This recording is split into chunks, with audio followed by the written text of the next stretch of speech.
अध्याय 46। नया परिप्रेक्ष्य। वेस ने व्यक्तिगत रूप से देखा जब शिपिंग कंपनी मार्सेला ने फीनिक्स स्काई को अनुबंधित किया था।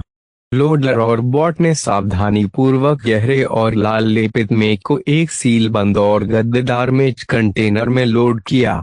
वे इसे वापस अंतरिक्ष यान में ले गए और बेन थीम के लिए अगले परिवहन पर लाद दिया। उस रास्ते से हटकर वेस लकी के साथ अपनी कार्यशाला में लौट आया।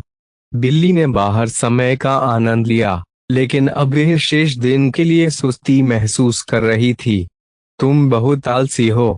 बिल्ली उन्नींदेपन से उस पर म्याऊं म्याऊं कर रही थी, वास्तव में उसकी बातों पर ध्यान नहीं दे रही थी। वेस ने अपने सोफे में गिरने से पहले मणि बिल्ली की ठुड्डी को खरोंच दिया। वेस काम पर वापस आने से पहले थोड़ा आराम करना चाहता था और अपनी उच्च तीव्रता वाली निर्माण की होड़ से उबरना चाहता था।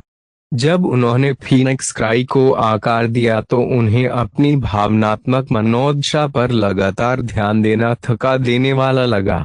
जबकि उनका मानना था कि उनकी मशीन ने बेन थीम में देखी गई सर्वोत्तम मशीन के समान सफलतापूर्वक आभा बिखेरी है, फिर भी यह देखना बाकी है कि क्या इससे अधिक बिक्री हुई।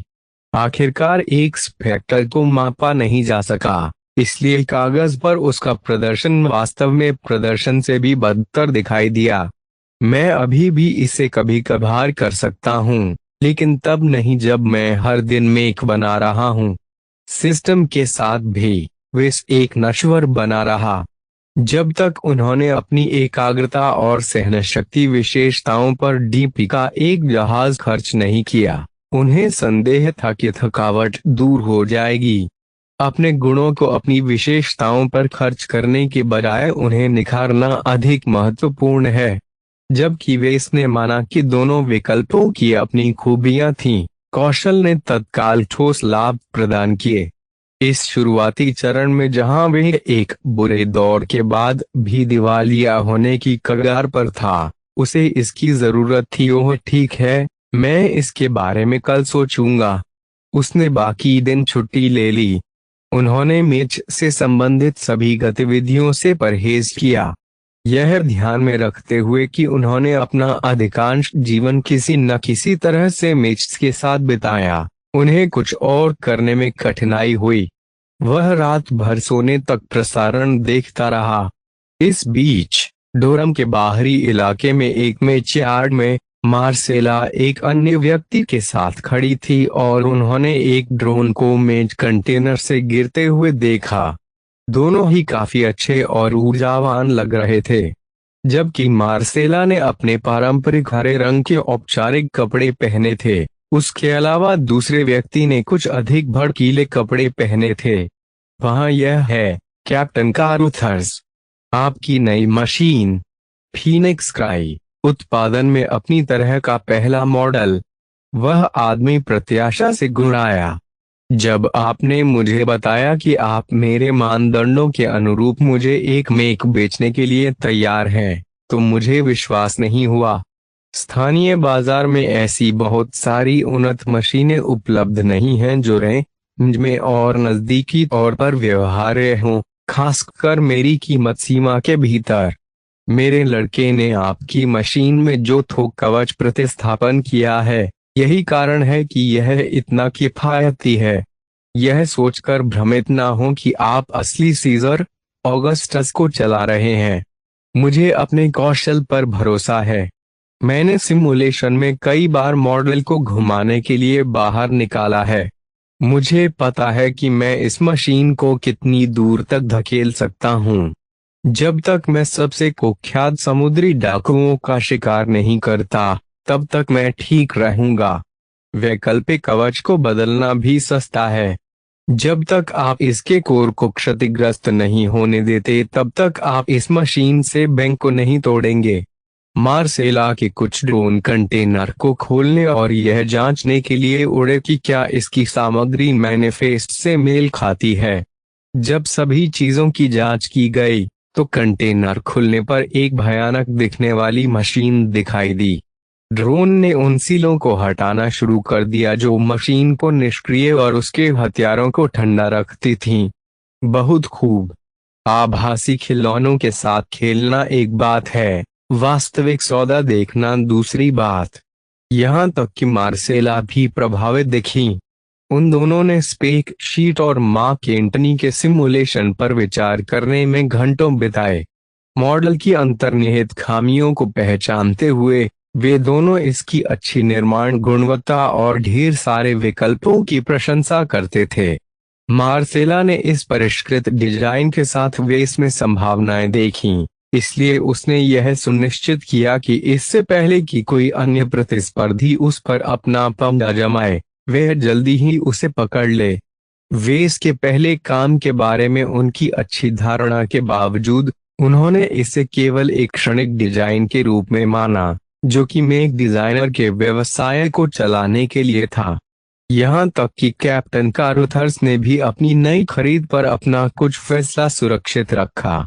उनके इनामी शिकार संगठन को एक फ्रंटलाइनर की जरूरत थी, लेकिन ऐसी चीज की नहीं जो सीमा पर अस्थायी हो।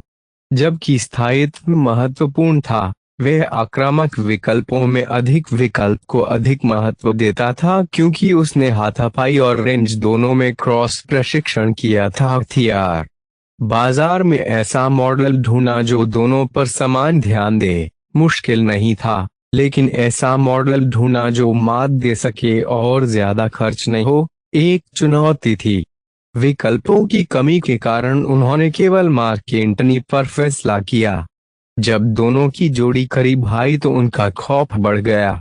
मेक उस दबाव को खत्म करने में कामयाब रहा जो हाथ से निर्मित सीजर ऑगस्टस से कमतर नहीं था, जिसे बोसवर्थ ने गर्व से प्रदर्शित किया था।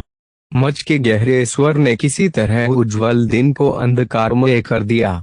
इसके सुनहरे लहजे ने मेक को क्लास की भावना दी, जबकि इसके गहरे लाल टावर शील्ड के साथ लाल हाइलाइट्स ने इसे एक मार्शल उपस्थिति दी।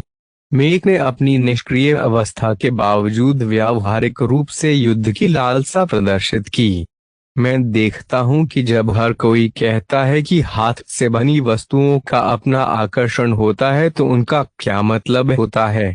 मैं देख सकता हूं कि मेक डिजाइनर इसे एक नाम देने से क्यों नहीं रोक सका। फीनिक्स क्राई यह बुरा नहीं है, और यह निश्चित रूप से फिट बैठता है।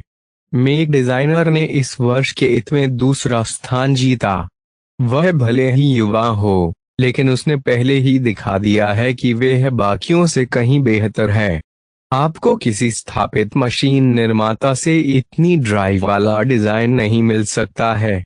कैप्टन ने प्रशंसा में सीटियां बजाईं। जितना अधिक उसने फीनिक्स क्राई को देखा, उतना ही अधिक उसे लगा कि वे भाग्यशाली है।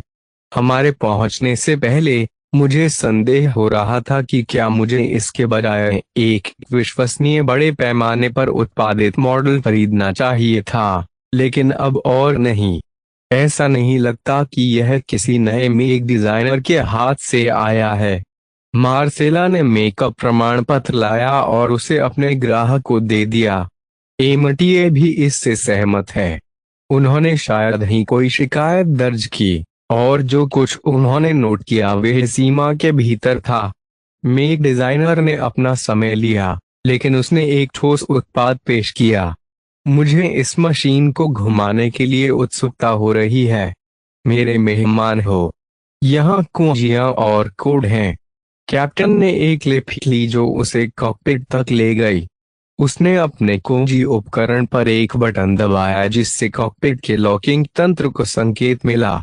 एक वैध संकेत प्राप्त करने के बाद मेक की छाती कॉकपिट को एक हैच खोलने की अनुमति देने के लिए पर्याप्त रूप से अलग हो गई। कप्तान ने चुस्त दुरुस्त होकर अभ्यास किया और आराम से सीट ले ली। उन्होंने एक पल के लिए कॉकपिट की प्रशंसा की, फिर भी इतनी प्रभावशाली दिखने वाली मशीन के मालिक होने के विचार से रोमांचित हो गए। कॉकपिट का इंटीरियर सीजर ऑगस्टस की भव्यता से मेल खाता था। हालांकि राजसी सफेद के बजाय इंटीरियर ज्यादातर गहरे भूरे और सोने में रंगा हुआ था। कॉकपिट में लाल रंग का एकमात्र छींटा वे एक प्रमुख बटन था जो मेज को बूट करता था। कारूथर्स ने चमकदार मणि के ऊपर अपनी उंगली घुमाई। उन्होंने यह सब विलासिता का आनंद लिया, डिजाइनर को प्रभावित किया और विलासिता को बनाए रखा। भले ही उन्होंने प्रामाणिक आधार मॉडल की आधी कीमत वसूल की। यह बिल्कुल फिट नहीं था, लेकिन यह उसके लिए शायद ही कोई मायने रखता था। जब उसने अपने दोस्तों को मैक दिखाया तो इससे उसे डींगे हाँकने का कुछ अधिकार मिल गया। सामने वाले कंसोल के ठीक नीचे एक सोने की प्लेट की चमक चमक रही थी। उत्कीर्ण शब्दों को पढ़ने के लिए कारूथर्स नीचे झुके। CAXC मार्क एंटनी पूरी तरह से वेस लार्किंसन द्वारा डिजाइन किया गया। केवल वेस लार्किंसन द्वारा हाथ से निर्मित ब्राइट रिपब्लिक में निर्मित उत्पादन एक प्लेट ने मे के हस्तनिर्मित अनुभव को जोड़ा। यह देखकर कारूथर्स से वह अपनी पिछली मशीनों में स्क्रैप से पुनर्नवीनीकरण की गई सस्ती मुद्रांकित प्लेटों को देखने का आदी हो गया था। अब तक उन्होंने जिन सस्ते बड़े पैमाने पर उत्पादित मशीनों का संचालन किया, उन्होंने लागत बचाने के लिए जो भी संभव हो सके कटौती करने की कोशिश की। सोने के बारे में भूल जाओ, कभी कभी प्लेटें सबसे सस्ते सिंथेटिक्स से बनाई जाती थीं। कारूथर्स ने इधर उधर बेवकूफ बनाना बंद कर दिया और अपनी उंगलियों को मैट लेकिन आंख को पकड़ने वाले रत्न पर धीरे से दबाया। जैसे ही इसके पावर रिएक्टर और इंजन में जान आई, मेक गूंजने लगा। कॉकपिट की रोशनी जीवन में बदल गई, यहाँ तक कि तंत्रिका इंटरफेस ने रहने वाले के मस्तिष्क के साथ संबंध स्थापित किया। मानव शरीर से मेक के कद में परिवर्तन से इनामी शिकारी को अत्यधिक परिचित होना चाहिए। फिर भी जैसे ही उसने महसूस किया कि उसका दिमाग मशीन में डूब गया है, उसे एक ऐसी गहराई का सामना करना पड़ा जो उससे पहले जुड़ी किसी भी अन्य मशीन की तुलना में अधिक गहरी थी। फीनिक्स क्राई ने उत्सुकता से उसकी मानसिक जागरूकता को सोख लिया और उसे उसके सबसे गहरे कोनों तक पहुंच प्रदान की। जैसे जैसे वह नए परिप्रेक्ष्य का आदी होता गया, उसके मन में संवेदनाओं का सैलाब उमड़ने लगा। आभासी सिमुलेशन में मशीन का संचालन करने से उन पर केवल हल्का प्रभाव पड़ा, लेकिन अभी अभी उसने अपना संबंध कितना गहरा और समृद्ध स्थापित किया है। इससे उसे पता चला कि फीनिक्स क्राई यह लगभग वैसा ही है जैसे मैं एक निष्प्राण मशीन के बजाय एक आत्मीय मन से जुड़ रहा हूँ। उन्होंने इस धारणा को जल्द ही खारिज कर दिया जैसे ही यह सामने आया। मेक सोच भी नहीं सकता था, उसके विचारों को प्रभावित करना तो दूर की बात है। स्पेक शीट में स्पष्ट रूप से कहा गया है कि मेक ने अपने मेमोरी बैंकों में कोई AI होस्ट नहीं किया है। तंत्रिका इंटरफेस ने एमटीए के कड़े परीक्षणों को भी पास कर लिया, इसलिए उनकी टिप्पणियों पर संदूषण का प्रभाव नहीं पड़ा। कारूथर्स ने सभी अनावश्यक विचारों को दूर फेंक दिया और बूटिंग प्रक्रिया पूरी कर ली। फिर उसने अपना मेक कंटेनर से बाहर निकाला। हर कदम पर जमीन पर गड़गड़ाहट होती थी, इतना कि मार्सेला को खुद को पीछे हटने के लिए मजबूर होना पड़ा। मशीन पलटी और रैक पर लटकी हुई गद्दा और ढाल को उठा लिया। भारी टावर ढाल उसे ठोस लगी। यह उनके लिए डिस्पोजेबल सुरक्षा कवर के रूप में अच्छा काम करेगा। दूसरी ओर गदा स्पष्ट रूप से घटिया थी। HRF से निर्मित हथियार की एकमात्र विशेषता इसका वजनदार सिर और इसे तोड़ने पर इसकी कम लागत थी। फिर भी उसने जल्द से जल्द इसे अपनी एक अतिरिक्त तलवार से बदलने का फैसला किया। मार्सेला, आपको मेरे द्वारा थोड़ी देर के लिए यार्ड का उपयोग करने में कोई आपत्ति नहीं है, ठीक है? उसने अपने कोम से पूछा। बेझिझक अपनी मशीन को आगे बढ़ाए। कारूथर्स उत्सुकता से अपनी मशीन के साथ इधर उधर घूमने लगे। उन्होंने फीनिक्स क्राई को दौड़ाकर और उसके हथियारों का परीक्षण करके परीक्षण किया। लेजर तोपें जादू की तरह काम करती थीं, और हालांकि उसने अपने कंधे के लॉन्चरों को मिसाइलों से नहीं भरा था, लेकिन उसे यकीन था कि उनके साथ कुछ भी गलत नहीं हो सकता। जहां तक गद्दा की बात है, यह एक कुंद बल हथियार के रूप में ठीक काम करता था, लेकिन चूंकि वे इसे वैसे भी त्यागने वाला था, इसलिए उसने अपना अधिकांश समय कहीं और बिताया। जिस चीज ने उन्हें सबसे अधिक प्रभावित किया वह थी ढाल। मोटी, भारी लेकिन अविश्वसनीय रूप से ठोस और टिकाऊ टावर ढाल को चलाने से उसे वीरता का एहसास हुआ। वह पहले से ही कल्पना कर सकता था कि वह युद्ध के मैदान में इस ढाल का इस्तेमाल कर रहा है और दुश्मन से सीधे मुकाबला करने के लिए आगे बढ़ रहा है। जबकि ढाल बनाने वाली एचआरएफ प्लेटिंग काफी आसानी से निकल जाएगी, यदि आवश्यक हो तो वह आसानी से प्रतिस्थापन का काम कर सकता है। यह बटुए को ध्यान में रखकर बनाई गई एक मशीन है। मार्क एंटनी की लागत प्रभावशीलता ने इसे आज बाजार में उपलब्ध सस्ते उन्नत उपकरणों में से एक बना दिया है। हालांकि मशीन के उन्नत घटक दशकों पुराने थे, फिर भी उन्होंने आज के मॉडलों के मुकाबले प्रतिस्पर्धात्मक प्रदर्शन किया। किसी भी मामले में इनाम शिकार व्यवसाय में युद्ध के मैदान पर व्यवहार्य बने रहने के लिए बहुत बूढ़े होने से पहले ही मैच को नष्ट करने की प्रवृत्ति थी। इनामी शिकारी लंबे समय तक घूमने की इच्छा के साथ कॉकपिट से बाहर निकल गया। फिर भी आधिकारिक तौर पर मशीन का स्वामित्व लेने से पहले उसे कुछ कागजी कार्यवाही से गुजरना पड़ा। तो यह कैसा है? क्या यह आपकी अपेक्षाओं पर खरा उतरता है? मार्सेला ने मुस्कुराते हुए उससे पूछा। वह और भी बहुत कुछ। एकमात्र चीज जो इसे याद आती है वह है इसके सीने पर मेरे हथियारों का कोट।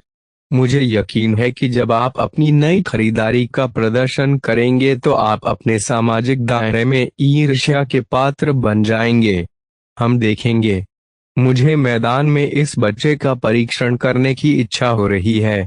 चूंकि दोनों पक्षों ने कोई समस्या नहीं देखी, इसलिए वे औपचारिकताएं पूरी करने लगे। दस्तावेजों के एक समूह पर हस्ताक्षर करने के बाद कैप्टन कारुथर्स के पास आधिकारिक तौर पर एक युवा प्रतिभा द्वारा निर्मित पहली मशीन का स्वामित्व था। वह निश्चित रूप से जानता था कि कुछ से अधिक लोग मैक के प्रदर्शन में रुचि ले सकते हैं। उन्हें झांकने दो। मैं निश्चित रूप से अपने फीनिक्स क्राई की पूरी ताकत सामने लाऊंगा। जैसे ही मार्सेला ने धन हस्तांतरण के लिए अपनी स्वीकृति भेजी, वेस उसके टर्मिनल के पीछे बैठकर उसके नंबरों की जांच करने लगा। उसका कॉम जोर से बीप कर रहा था, जिससे उसे अपना बही खाता भरने से रोका जा रहा था। उसने अपना कॉम देखा और उसमें लिखा था कि उसे अपने बैंक से एक अधिसूचना प्राप्त हुई है। वह 1 मिनट तक संदेश को देखता रहा। नवीनतम हस्तांतरण से उनके खाते में लगभग 19 मिलियन ब्राइट क्रेडिट प्राप्त हुए। मैं अमीर हूँ। वेस फूट फूट कर रोने लगा और आकाश की ओर देखकर हंसा। मार्सेला ने वास्तव में ऐसा किया। मेरा मैक 28 मिलियन क्रेडिट में बिका। जब उन्होंने मार्सेला को अपने दलाल के रूप में अनुबंधित किया तो उन्हें 7 मिलियन क्रेडिट की अग्रिम राशि प्राप्त हुई, जिसे उन्होंने अपने आंतरिक निर्माण के लिए कच्चा माल खरीदने पर खर्च किया। जहां तक कवच की बात है, वेस ने चौथे ट्यूटोरियल को पूरा करने के लिए सिस्टम द्वारा उसे उपहार में दिए गए भंडार का उपयोग किया। इससे उन्हें एचआरएफ कवच चढ़ाना को परिष्कृत करने के लिए आवश्यक सभी सामान खरीदने के लिए आवश्यक 11 मिलियन क्रेडिट को छोड़ने की अनुमति मिली। इसलिए इस बार उनका मौद्रिक लाभ 19 मिलियन ब्राइट क्रेडिट तक पहुंच गया। अपनी बाद की प्रस्तुतियों के लिए उन्हें एक नई मशीन बनाने के लिए 18 मिलियन क्रेडिट लगाने पड़े, जिससे उनका मुनाफा कम हो गया। इस बार सिस्टम की ओर से कोई और मुफ्त सुविधा नहीं। किसी भी मामले में, चूंकि वेस पहले से ही अपने लेखांकन पर काम कर रहा था, उसने अपनी नवीनतम कमाई दर्ज की और अपनी बैलेंस शीट को क्रम में रखा। मैक को बनाने में 18 मिलियन की लागत आई, लेकिन 28 मिलियन में बेचा गया, जिससे 10 मिलियन क्रेडिट का सकल लाभ हुआ। मार्सेला ने पहले ही उस आंकड़े से 2 मिलियन क्रेडिट कम कर दिए, जिससे वेस के पास 19 मिलियन क्रेडिट नकद रह गए। उन्होंने जो पहला काम किया वह बैंक में 5 मिलियन क्रेडिट स्थानांतरित करना था। समय सीमा समाप्त होने में केवल 2 दिन से अधिक समय शेष रहने पर बैंक से भारी दबाव गायब होने के बाद वेस ने अंततः राहत की सांस ली। जैसे ही बैंक ने उसे संदेश दिया कि वर्ष के लिए उसके दायित्व पूरे हो गए हैं, उसने लकी को झपकी से जगाते हुए फिर से चिल्लाया, हाँ हाँ, यह अच्छी खबर है लकी, हमें सड़कों पर नहीं निकाला जाएगा। लकी ने निस्वार्थ भाव से म्याऊं म्याऊं की। मैं आपके नाश्ते के लिए चमकीले खनिज भी उपलब्ध करा पाऊंगा। इससे मणि बिल्ली का ध्यान आकर्षित हुआ।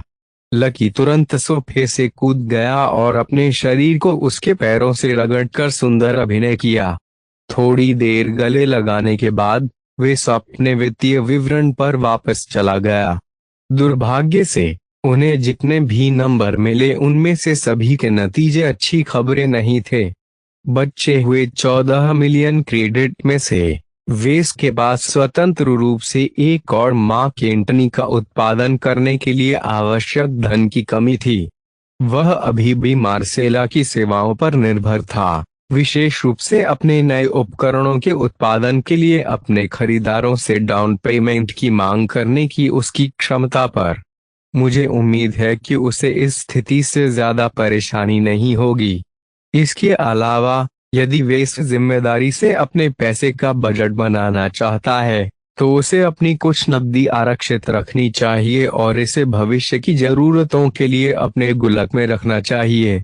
उनके बढ़ते वित्तीय बोझ को ध्यान में रखते हुए बैंक का बकाया 350 मिलियन क्रेडिट चुकाना एक छोटी प्राथमिकता थी। अपने पहले लेन देन के बाद उनका दृष्टिकोण पहले से ही बदल गया। अब जब उन्होंने एक व्यवहार्य व्यवसाय चलाने की अपनी क्षमता दिखा दी है तो बैंक को भी उनके साथ नरमी बरतनी चाहिए। उनके पिता ने उनकी ओर से जो कर्ज लिया था वह बैंक के लिए पूरी तरह से बुरी बात नहीं थी। वे हर साल उसके व्यवसाय से आसानी से ब्याज अर्जित करते थे और जब तक वे खराब नहीं होता था तब तक उधार दी गई धनराशि का बैंक के परिप्रेक्ष्य में अच्छा उपयोग किया जाता था। यह ध्यान में रखते हुए कि जब भी मार्सेला ने अपना मैच बेचा वे हर बार 8 मिलियन क्रेडिट का औसत लाभ कमा सकता था, वे इसके लिए वार्षिक ब्याज भुगतान का खतरा बहुत कम हो गया। समस्या मूलतः क्रोधित हाथी से निरहित चूहे में बदल गई। वह जब चाहे चूहे को कुचल सकता था, लेकिन ऐसा करना थोड़ा परेशानी भरा था और इसके लिए उसे थोड़ी मेहनत करनी पड़ती थी। फर्श पर पैर पटकने या जाल लगाने में अपना समय बर्बाद करने के बजाय वे चूहे को अपनी पेंट्री के चारों ओर घूमने दे सकता था और समय समय पर उसका थोड़ा सा पनीर चुरा सकता था। वे जिस चीज को लेकर अधिक चिंतित थे वे ऐसी चीज थी जिसने तकनीकी क्षेत्र में हर एक व्यवसाय को प्रभावित किया था। नियोजित मूल्य ह्रास। अध्याय 47। प्रगति का मार्च। विज्ञान और प्रौद्योगिकी की अपरिहार्य प्रगति ने आज की मशीनों को बेकार बना दिया और कल के चमत्कारों को रोजमर्रा की वस्तुओं में बदल दिया। मानवता की बेहतर विशेषताओं में से एक अज्ञात के प्रति जाति की अतृप्त जिज्ञासा थी। मानवता के उत्थान को उसकी तकनीकी प्रगति पर नजर रखने से बेहतर कुछ भी व्यक्त नहीं कर सकता। आग और लाठियों से कृषि और फोर्जिंग जैसी अधिक उन्नत तकनीकों में महारत हासिल करने से पहले दौड़ में थोड़ी सी झपकी लगी। उसके कुछ हजार साल बाद मानवता अपने ग्रह की सीमा से बाहर निकल गई और बड़ी आकाशगंगा में अपनी उपस्थिति फैलाई। हर बार जब मानवता उन्नत हुई तो यह एक नई वैज्ञानिक सफलता के कारण थी। बाजार में नई तकनीकों को पेश करने की यह गतिशील प्रक्रिया हर किसी के लिए पूरी तरह से सकारात्मक अनुभव नहीं थी। मैकेनिकल उद्योग में शामिल लोगों के लिए कई कंपनियां अपने सभी ग्राहकों को खो सकती हैं यदि वे अन्य कंपनियों की तुलना में एक कदम धीमी गति से आगे बढ़ती हैं। मेक पुनर्जागरण के शुरुआती वर्षों में एक जंगली पश्चिम था, जहां आर्थिक रूप से व्यवहार्य होते ही नए आविष्कारों को बेतरतीब ढंग से बाजार में पेश किया जाता था। इससे विचित्र स्थितियां उत्पन्न होगी, जहां एक पीढ़ी से दूसरी पीढ़ी के बीच केवल 9 वर्ष का समय होता था। वे सभी व्यवसाय जिन्होंने पुरानी पीढ़ी के उपकरणों को डिजाइन करने और बनाने में भारी निवेश किया था, उनके पास खराब प्रदर्शन करने वाले कबाड़ का एक बड़ा ढेर रह गया था। जिन लोगों ने अभी तक छलांग नहीं लगाई थी, वे भाग्यशाली हो गए और उन्होंने नई प्रौद्योगिकियों में निवेश किया, जिससे पुराने गिट्टी के बोझ से दबे उत्पादकों पर बड़े पैमाने पर बढ़त हासिल हुई। असंतुलन के परिणाम स्वरूप हुई वित्तीय दुर्घटना मानवता के सितारों में फैलने के बाद से सबसे बड़ी थी। इतना धन नष्ट हो गया कि कुछ अर्थशास्त्रियों ने गणना की कि इसने मनुष्यों को 30 साल पीछे धकेल दिया। यदि इस अराजक अग्रिम को अनियंत्रित छोड़ दिया गया तो खरबों क्रेडिट का नुकसान संभावित रूप से जारी रह सकता है। सौभाग्य से उद्योग के आपूर्ति पक्ष के सभी लोगों के लिए एमटीए की प्रतिबंधात्मक प्रमाणीकरण और बिक्री प्रक्रियाओं ने नवीनीकरण और विनाश की इस प्रक्रिया में कुछ हद तक व्यवस्था लागू की है।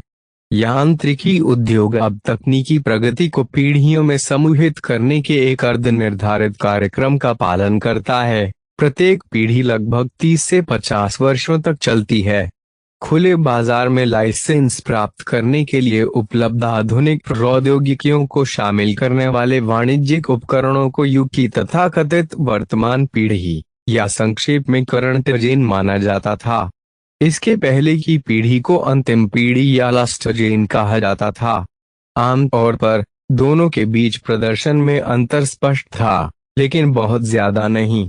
एक ऑफहैंड नियम के रूप में 3 करंट जेन मेज को हराने के लिए 4 लास्ट जेन मेक लगे। इससे उत्पादकों को नई प्रौद्योगिकियों में निवेश करने के लिए बचत जमा करने के लिए लास्ट जेन डिजाइनों के साथ कुछ समय तक अटके रहना पड़ा। वेस इस समय इस नाव में था, सिवाय इसके कि उसके पास अपनी पुरानी संपत्तियों को नवीनीकृत करने के लिए बहुत कम समय था। अधिकांश विश्लेषकों ने टॉक शो में अपनी राय रखते हुए अपने दर्शकों को चेतावनी दी कि वर्तमान पीढ़ी छोटी होने वाली है। चूंकि पहली करंट जेन मेक्स को बिक्री पर रखे हुए लगभग 20 साल बीत चुके थे, इसका मतलब था कि वे इसके पास नई उत्पादन लाइन में निवेश करने के लिए 10 से 15 साल थे। व्यवहार में उनका समय कम था, क्योंकि पिछले 3 वर्षों में शायद ही किसी पायलट को अप्रचलित होने के कगार पर लास्ट जेन मशीन खरीदने के लिए मूर्ख बनाया जा सका। अब से जब तक पीढ़ियां नहीं बदली, लास्ट जेन में की कीमतों में गिरावट जारी रहेगी। सबसे पहले उसे एक नया डिजाइन लेकर आना था। यदि वह वेरिएंट का उत्पादन करना चुनता है, तो उसे एक अच्छे बेस मॉडल का लाइसेंस लेना होगा, और लाइसेंस के लिए अक्सर बड़ी रकम खर्च करनी पड़ती है। कम से कम वे इसको एक बुनियादी करंट जेन में के लिए 1 अरब क्रेडिट देने की उम्मीद है। यदि वह कुछ भी आकर्षक चाहता है, तो लागत 2 से 4 बिलियन क्रेडिट तक बढ़ सकती है। फिर उसे अपने जंग लगे 3D प्रिंटर और असेंबलर के लिए भी प्रतिस्थापन ढूंढना पड़ा।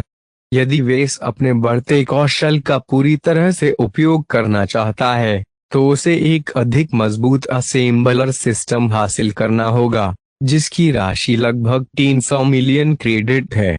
वह महत्वपूर्ण 3D प्रिंटर को भी नहीं छोड़ सका। अपने पुराने मॉडल को नवीनीकृत किए बिना सभी नवीनतम गैजेट्स को स्वयं बनाना असंभव था। एक छोटा लेकिन प्रीमियम मॉडल वेस को कम से कम 700 मिलियन क्रेडिट पीछे धकेल सकता है। कुल मिलाकर वेस को 10 वर्षों के बाद जीवित रहने के लिए बचत में 2 बिलियन क्रेडिट जमा करना पड़ा।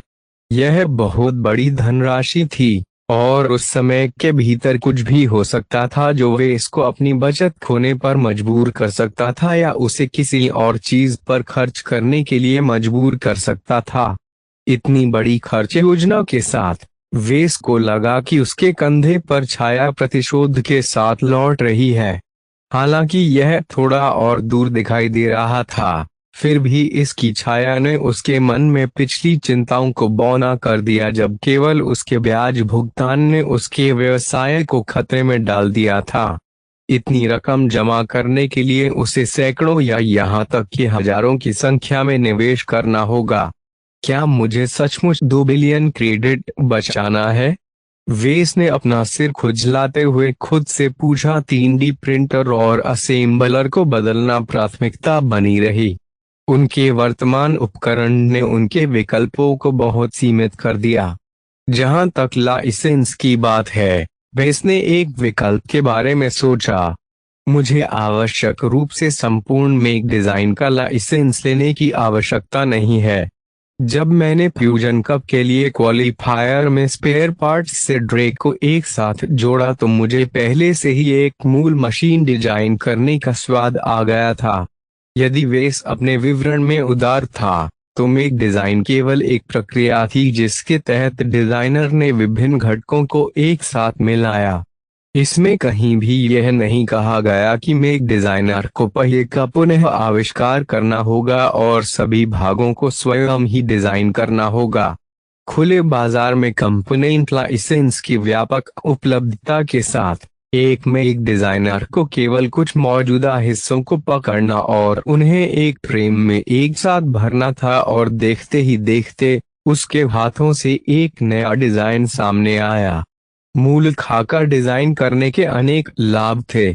सबसे पहले उन्होंने लाइसेंसिंग लागत बचाई। वेस ने घटकों के एक पूरे सेट को लाइसेंस देने के लिए जो पैसा खर्च किया, वह एक संपूर्ण डिजाइन को लाइसेंस देने के लिए आवश्यक राशि का 1/4 से आधा था। यदि वेस ने अपने हिस्से निचले सिरे से उठाए बाजार का खंड, तो उसकी कुल लागत 300 मिलियन क्रेडिट से अधिक नहीं होगी। मूल डिजाइन की ओर कदम बढ़ाने पर सिस्टम भी मुझसे प्रसन्न होगा। इस मार्ग को चुनने का यह दूसरा लाभ था। सिस्टम ने मौजूदा मॉडलों के डिजाइन वेरिएंट को निम्न श्रेणी का व्यवसाय माना। इसने प्रत्येक नए डिजाइन और वेरिएंट मैच की बिक्री के लिए केवल डीपी के कुछ अंश की पेशकश की। वास्तव में सिस्टम ने उन्हें उनकी पहली वास्तविक मैच बिक्री के लिए 28 डीपी से सम्मानित किया। ऐसा लगता है कि सिस्टम ने वास्तविक मैच बिक्री को अलग तरीके से व्यवहार किया। अर्जित डीपी वेस की मात्रा निर्धारित करने के लिए बिक्री के क्रेडिट मूल्य से 6 अंक काट दिए। यह एक मामूली अप्रत्याशित लाभ की तरह लग रहा था, लेकिन यह देखते हुए कि बेहतर सामान खरीदने के लिए स्किल्टी और स्टोर में वस्तुओं की कीमतों में नाटकीय रूप से वृद्धि हुई है, तो प्रति बिक्री 28 डीपी उसे लंबे समय तक बनाए नहीं रख सकती है। वेस पहले से ही अपने खुद के डिजाइनों को बेचकर अर्जित की जाने वाली डीपी की संभावित मात्रा से अभिभूत थे। सिस्टम इतना उदार नहीं हो सकता, ठीक है। मूल डिजाइनों ने वेस को दूसरे तरीके से भी लाभ दिया। यदि उसके डिजाइन की गुणवत्ता बाजार के औसत से अधिक हो जाती है, तो वेस संभावित रूप से अंतिम लाभ का आनंद ले सकता है। यदि उसका मेक एक मौलिक रूप से लोकप्रिय उत्पाद साबित हुआ, तो वे अपने स्वयं के डिजाइन को लाइसेंस देने का अवसर ले सकता है।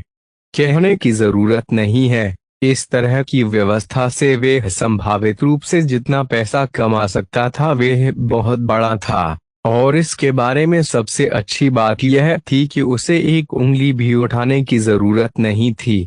यदि अन्य लोग लाइसेंस के माध्यम से मेरा डिजाइन तैयार करते हैं, तो क्या उनके मेक की बिक्री से मुझे अभी भी डीपी प्राप्त होगी? सिस्टम ने दुर्भाग्य से अपना मुंह बंद रखा।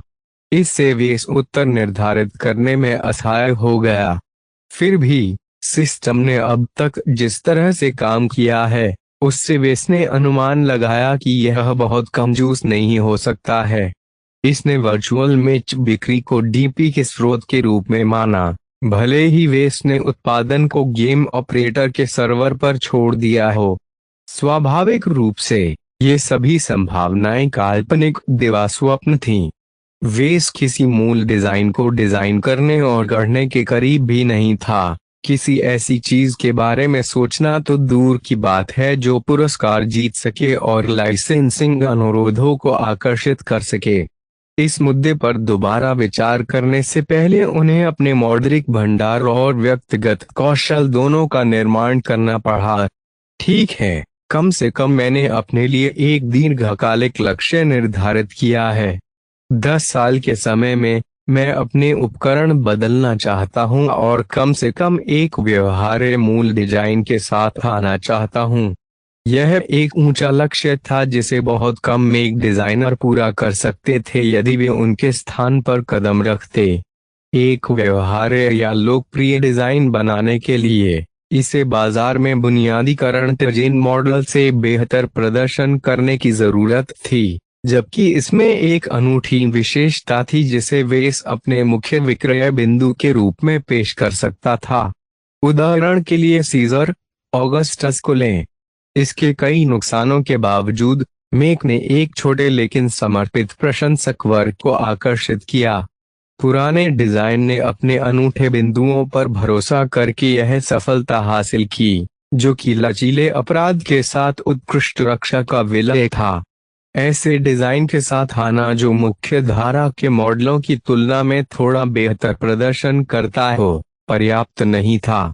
यदि वेस जेसन कोज़लोस्की की तरह एक डिजाइन के साथ अलग दिखना चाहता था, जैसा कि उन सभी वर्षों पहले था, तो उसे अपने काम में केवल उसके लिए कुछ अनोखा शामिल करना होगा। उसे विशेषज्ञता हासिल करनी थी। इस क्षेत्र में उनके विचार ने एक स्पेक्टर को बाहर रखा। न केवल ऐसी मायावी अवधारणा को समझना मुश्किल था, वेस के पास अपने डिजाइन पॉइंट्स के साथ इस क्षेत्र में अपने कौशल को आगे बढ़ाने के साधनों का भी अभाव था। किसी अदृश्य चीज को अपना विक्रय बिंदु बनाने की कोशिश में खुद को एक दीवार के खिलाफ खड़ा करने के बजाय वे किसी ऐसी चीज को बेहतर बनाने पर ध्यान केंद्रित करेगा जिसे उसका ग्राहक छू सके और देख सके। सवाल यह है कि मेरी विशेषज्ञता कैसी दिखेगी। वेस पहले भी एक बार इस प्रश्न पर विचार कर चुके हैं। उन्होंने हल्के और मध्यम उपकरणों को डिजाइन करने की अपनी क्षमता विकसित करने पर ध्यान केंद्रित करना चुना, लेकिन इसमें अभी भी बहुत अधिक संभावनाएं शामिल हैं। यदि उसने बहुत अधिक जाल डाला तो उसने अपना ध्यान भटकने का जोखिम उठाया। अपने डीपी के लिए यथार्थवादी खर्च योजना बनाने के लिए उन्हें अपनी भविष्य की आकांक्षाओं को सीमित करना पड़ा। विशाल स्किल ट्री को देखने से इसमें उपलब्ध विकल्पों की अधिकता के कारण मदद नहीं मिलेगी। नहीं, वेस को अपने दिल से निर्णय लेना था। जिस रास्ते पर उसने पूरी तरह से निवेश किया था, उस पर चलकर ही वे उसे अंत तक ले जा सका। आइए उन विकल्पों को छोड़ दें जिनका मैं अनुसरण नहीं करूंगा। सबसे पहले, उन्होंने विदेशी विकास से साफ इनकार कर दिया। उनके पास जैविक सामग्री से मशीन बनाने या जगरनॉट्स के साथ प्रयोग करने के लिए पृष्ठभूमि का अभाव था।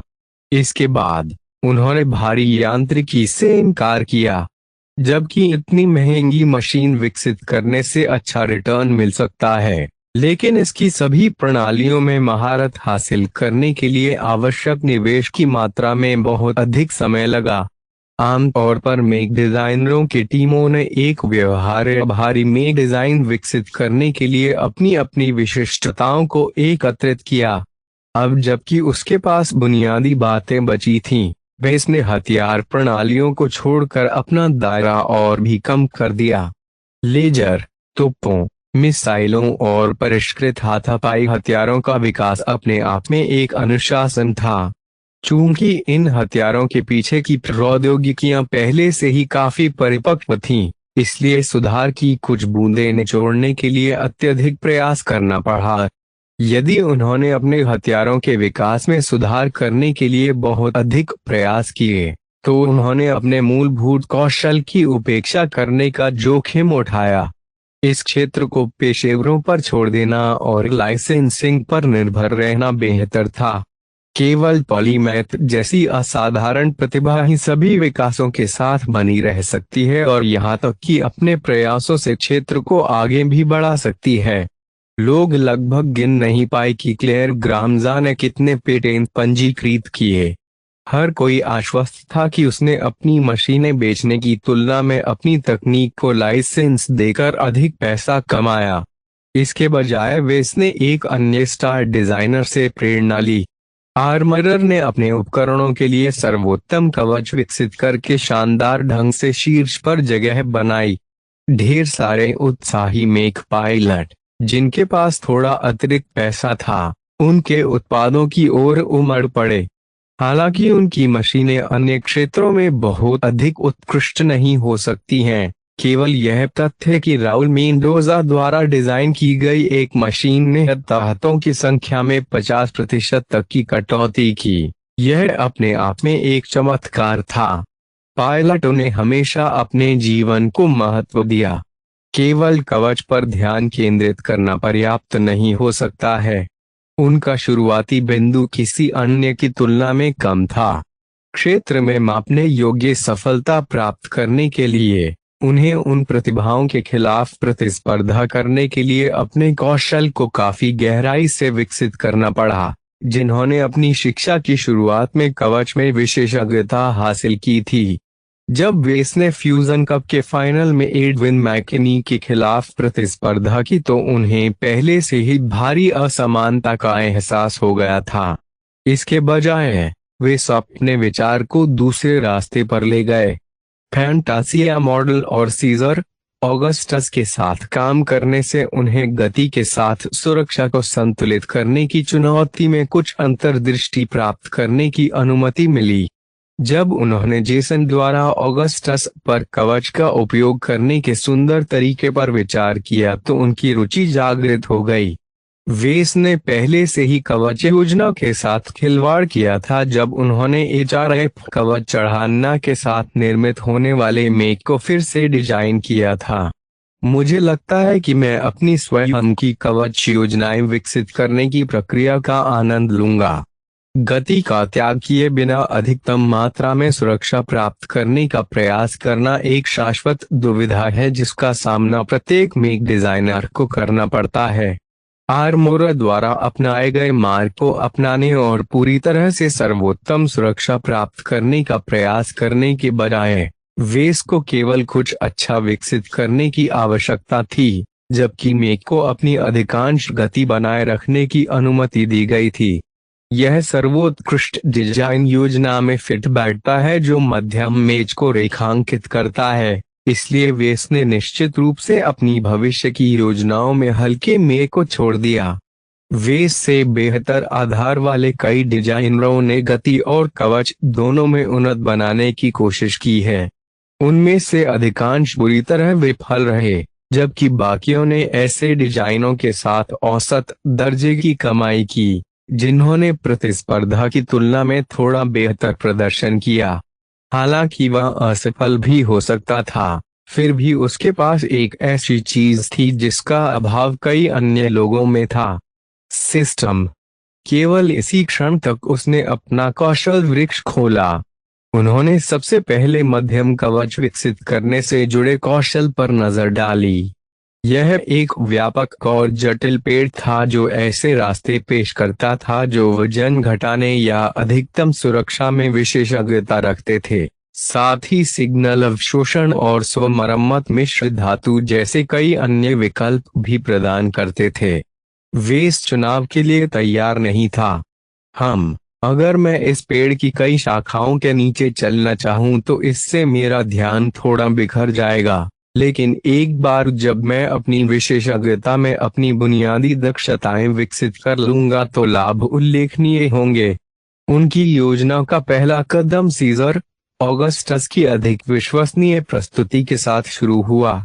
मार्क एंटनी अपनी कीमत के हिसाब से एक अच्छा मेक हो सकता है, फिर भी इसने मेक के मूल इरादों को खराब कर दिया।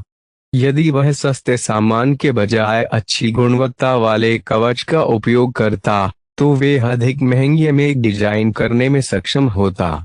मैं अपने प्रीमियम डिजाइनों के साथ बहुत अधिक कीमत वसूल कर सकूंगा। इस क्षेत्र में आने वाले पायलट एक पैसा बचाने की उतनी परवाह नहीं करते। परिणाम स्वरूप मेरा लाभ मार्जिन बढ़ जाएगा। अधिक मुनाफे के परिणाम स्वरूप अधिक निवेश हुआ। वह नया हासिल करने में सक्षम होगा। परिणाम स्वरूप वह लाइसेंस प्राप्त कर लेता है और अपने पुराने गियर को बहुत तेजी से बदल देता है। अगली पीढ़ी के मैच में संक्रमण से आगे रहने के लिए वेस को तेजी से काम करने की जरूरत थी। इस सपने को हकीकत में बदलने के लिए वेस ने पहले ही एक साहसिक मध्यम अवधि की योजना बना ली है। वह एक समर्पित कवच निर्माण मशीन में निवेश कर सकता है, जबकि 3D प्रिंटर प्रौद्योगिकी का एक अविश्वसनीय रूप से उन्नत नमूना था। यह समझौतों से उपजा उत्पाद बना रहा। इसे कवच चढ़ाना के सामान स्लैब के साथ साथ छोटे नाजुक हिस्सों के निर्माण पर अपनी क्षमताओं पर ध्यान केंद्रित करना पड़ा। पूरी तरह से कवच बनाने के लिए समर्पित मशीन प्राप्त करके वे इस बहुत कम प्रयास के साथ बेहतर परिणाम प्राप्त कर सकता है। एक रूढ़िवादी अनुमान के अनुसार ऐसी मशीन की लागत 600 मिलियन क्रेडिट हो सकती है, लेकिन अगली पीढ़ी करीब आने पर यह अधिक हो सकती है। चूंकि ऐसी विशेष मशीनें आमतौर पर अधिकांश अगली पीढ़ी के कवच का उत्पादन करने में सक्षम थीं, इसलिए वे इसको किसी अप्रचलित चीज को प्राप्त करने के बारे में बहुत अधिक चिंता करने की जरूरत नहीं थी। एक आधुनिक कवच फैब्रिकेटर के साथ मैं सीजर ऑगस्टस को आधुनिक बना सकता हूं और अपने अगले कदमों के लिए कुछ समय और पैसा कमा सकता हूं। उनकी 60 वर्षीय योजना की जटिलता और गहरी हो गई। हालांकि एक कवच फैब्रिकेटर प्राप्त करने में उसका ध्यान भटकाना एक अनावश्यक ध्यान भटकाने जैसा लग सकता है, जब तक कि इससे अगले कुछ वर्षों में उसकी कमाई की क्षमता में सुधार होता है, तब तक इसका लाभ बहुत जल्द मिल सकता है। अपनी भविष्य की दिशा तैयार करने के बाद वेस ने तुरंत अपनी वित्तीय रिपोर्ट पूरी की। अपने लाभ के शेष 14 मिलियन क्रेडिट में से उन्होंने लगभग 80% अपने करों और गुल्लक के लिए आरक्षित कर दिया। इससे उसके पास अपनी पसंद की किसी भी चीज पर खर्च करने के लिए आसानी से उपलब्ध नकदी में लगभग 2.8 मिलियन क्रेडिट रह गए। भविष्य की कोई भी कमाई निश्चित रूप से कम फिजूल खर्ची होगी। प्रति बिक्री 8 मिलियन क्रेडिट के औसत लाभ के साथ उसे उस राशि में से 6.4 मिलियन क्रेडिट आरक्षित करना होगा, जिससे उसके पास खेल के पैसे के रूप में केवल 1.6 मिलियन क्रेडिट बचेगा। हालांकि यह एक आम व्यक्ति के लिए अविश्वसनीय धन की तरह लग सकता है। एक मशीन डिजाइनर के पास हमेशा अपना पैसा खर्च करने के लिए अधिक चीजें होती हैं। स्टार रेटिंग बढ़ने के साथ आयरन स्पिरिट में वर्चुअल लाइसेंस की लागत बहुत तेजी से बढ़ी। इसके अलावा वेस को अपनी कार्यशाला की सुरक्षा को भी ध्यान में रखना था। वास्तविक निर्माताओं ने जो दावा किया था उसकी तुलना में सुरक्षा उपाय फीके थे। वह तब तक रोता रहेगा जब तक कि उसकी आंखें सूख न जाएं। अगर एक दिन किसी गुंडे ने उसकी मशीन को उसकी वर्कशॉप में घुसा दिया। वेस ने भी उसके साथ कुछ अकल्पनीय करने पर विचार किया जब वह अभी भी कर्ज के बोझ से दबा हुआ था। वह एक कर्मचारी को नौकरी पर रखना चाहता था। विशेष रूप से वह एक पूर्णकालिक फैब्रिकेटर को नियुक्त करना चाहता था जो मार्सेला को मेज की आपूर्ति करता था। लेकिन अगर मैं ऐसा करता हूं, तो मैं अपने नए कर्मचारी से सिस्टम को कैसे छिपाऊंगा? अध्याय 48 सितारा डिजाइन। वेस ने अपने समय पर दबाव कम करने के लिए एक फैब्रिकेटर को काम पर रखने पर विचार किया। यदि वह अपने कौशल को आगे बढ़ाना चाहता है, तो उसे डिजाइन तैयार करते रहना होगा। यदि वह बहुत सारा पैसा कमाना चाहता था, तो उसे मार्सेला को बेचने के लिए बहुत सारे मेक बनाने होंगे। यदि उसकी बिक्री की मात्रा प्रति माह 3 से अधिक हो गई, तो उसके पास दोनों गतिविधियों में निवेश करने के लिए समय की कमी थी। किसी को काम पर रखने में एकमात्र समस्या यह थी कि सिस्टम को गुप्त रखना मुश्किल हो सकता था। भले ही सिस्टम अनिर्हित दिखाई देता हो, यह वास्तव में एक चमत्कारी आविष्कार था जिसने सीधे सीधे वास्तविकता के नियमों को चुनौती दी, जैसा कि वेस को पता था। इस तरह के एक अनमोल खजाने ने लालची इरादों को आकर्षित किया, जिनमें से कई में उसे कीड़े की तरह कुचलने की ताकत थी। सिस्टम के अस्तित्व को किसी और को लीक करने देना केवल परेशानी खड़ी करना था।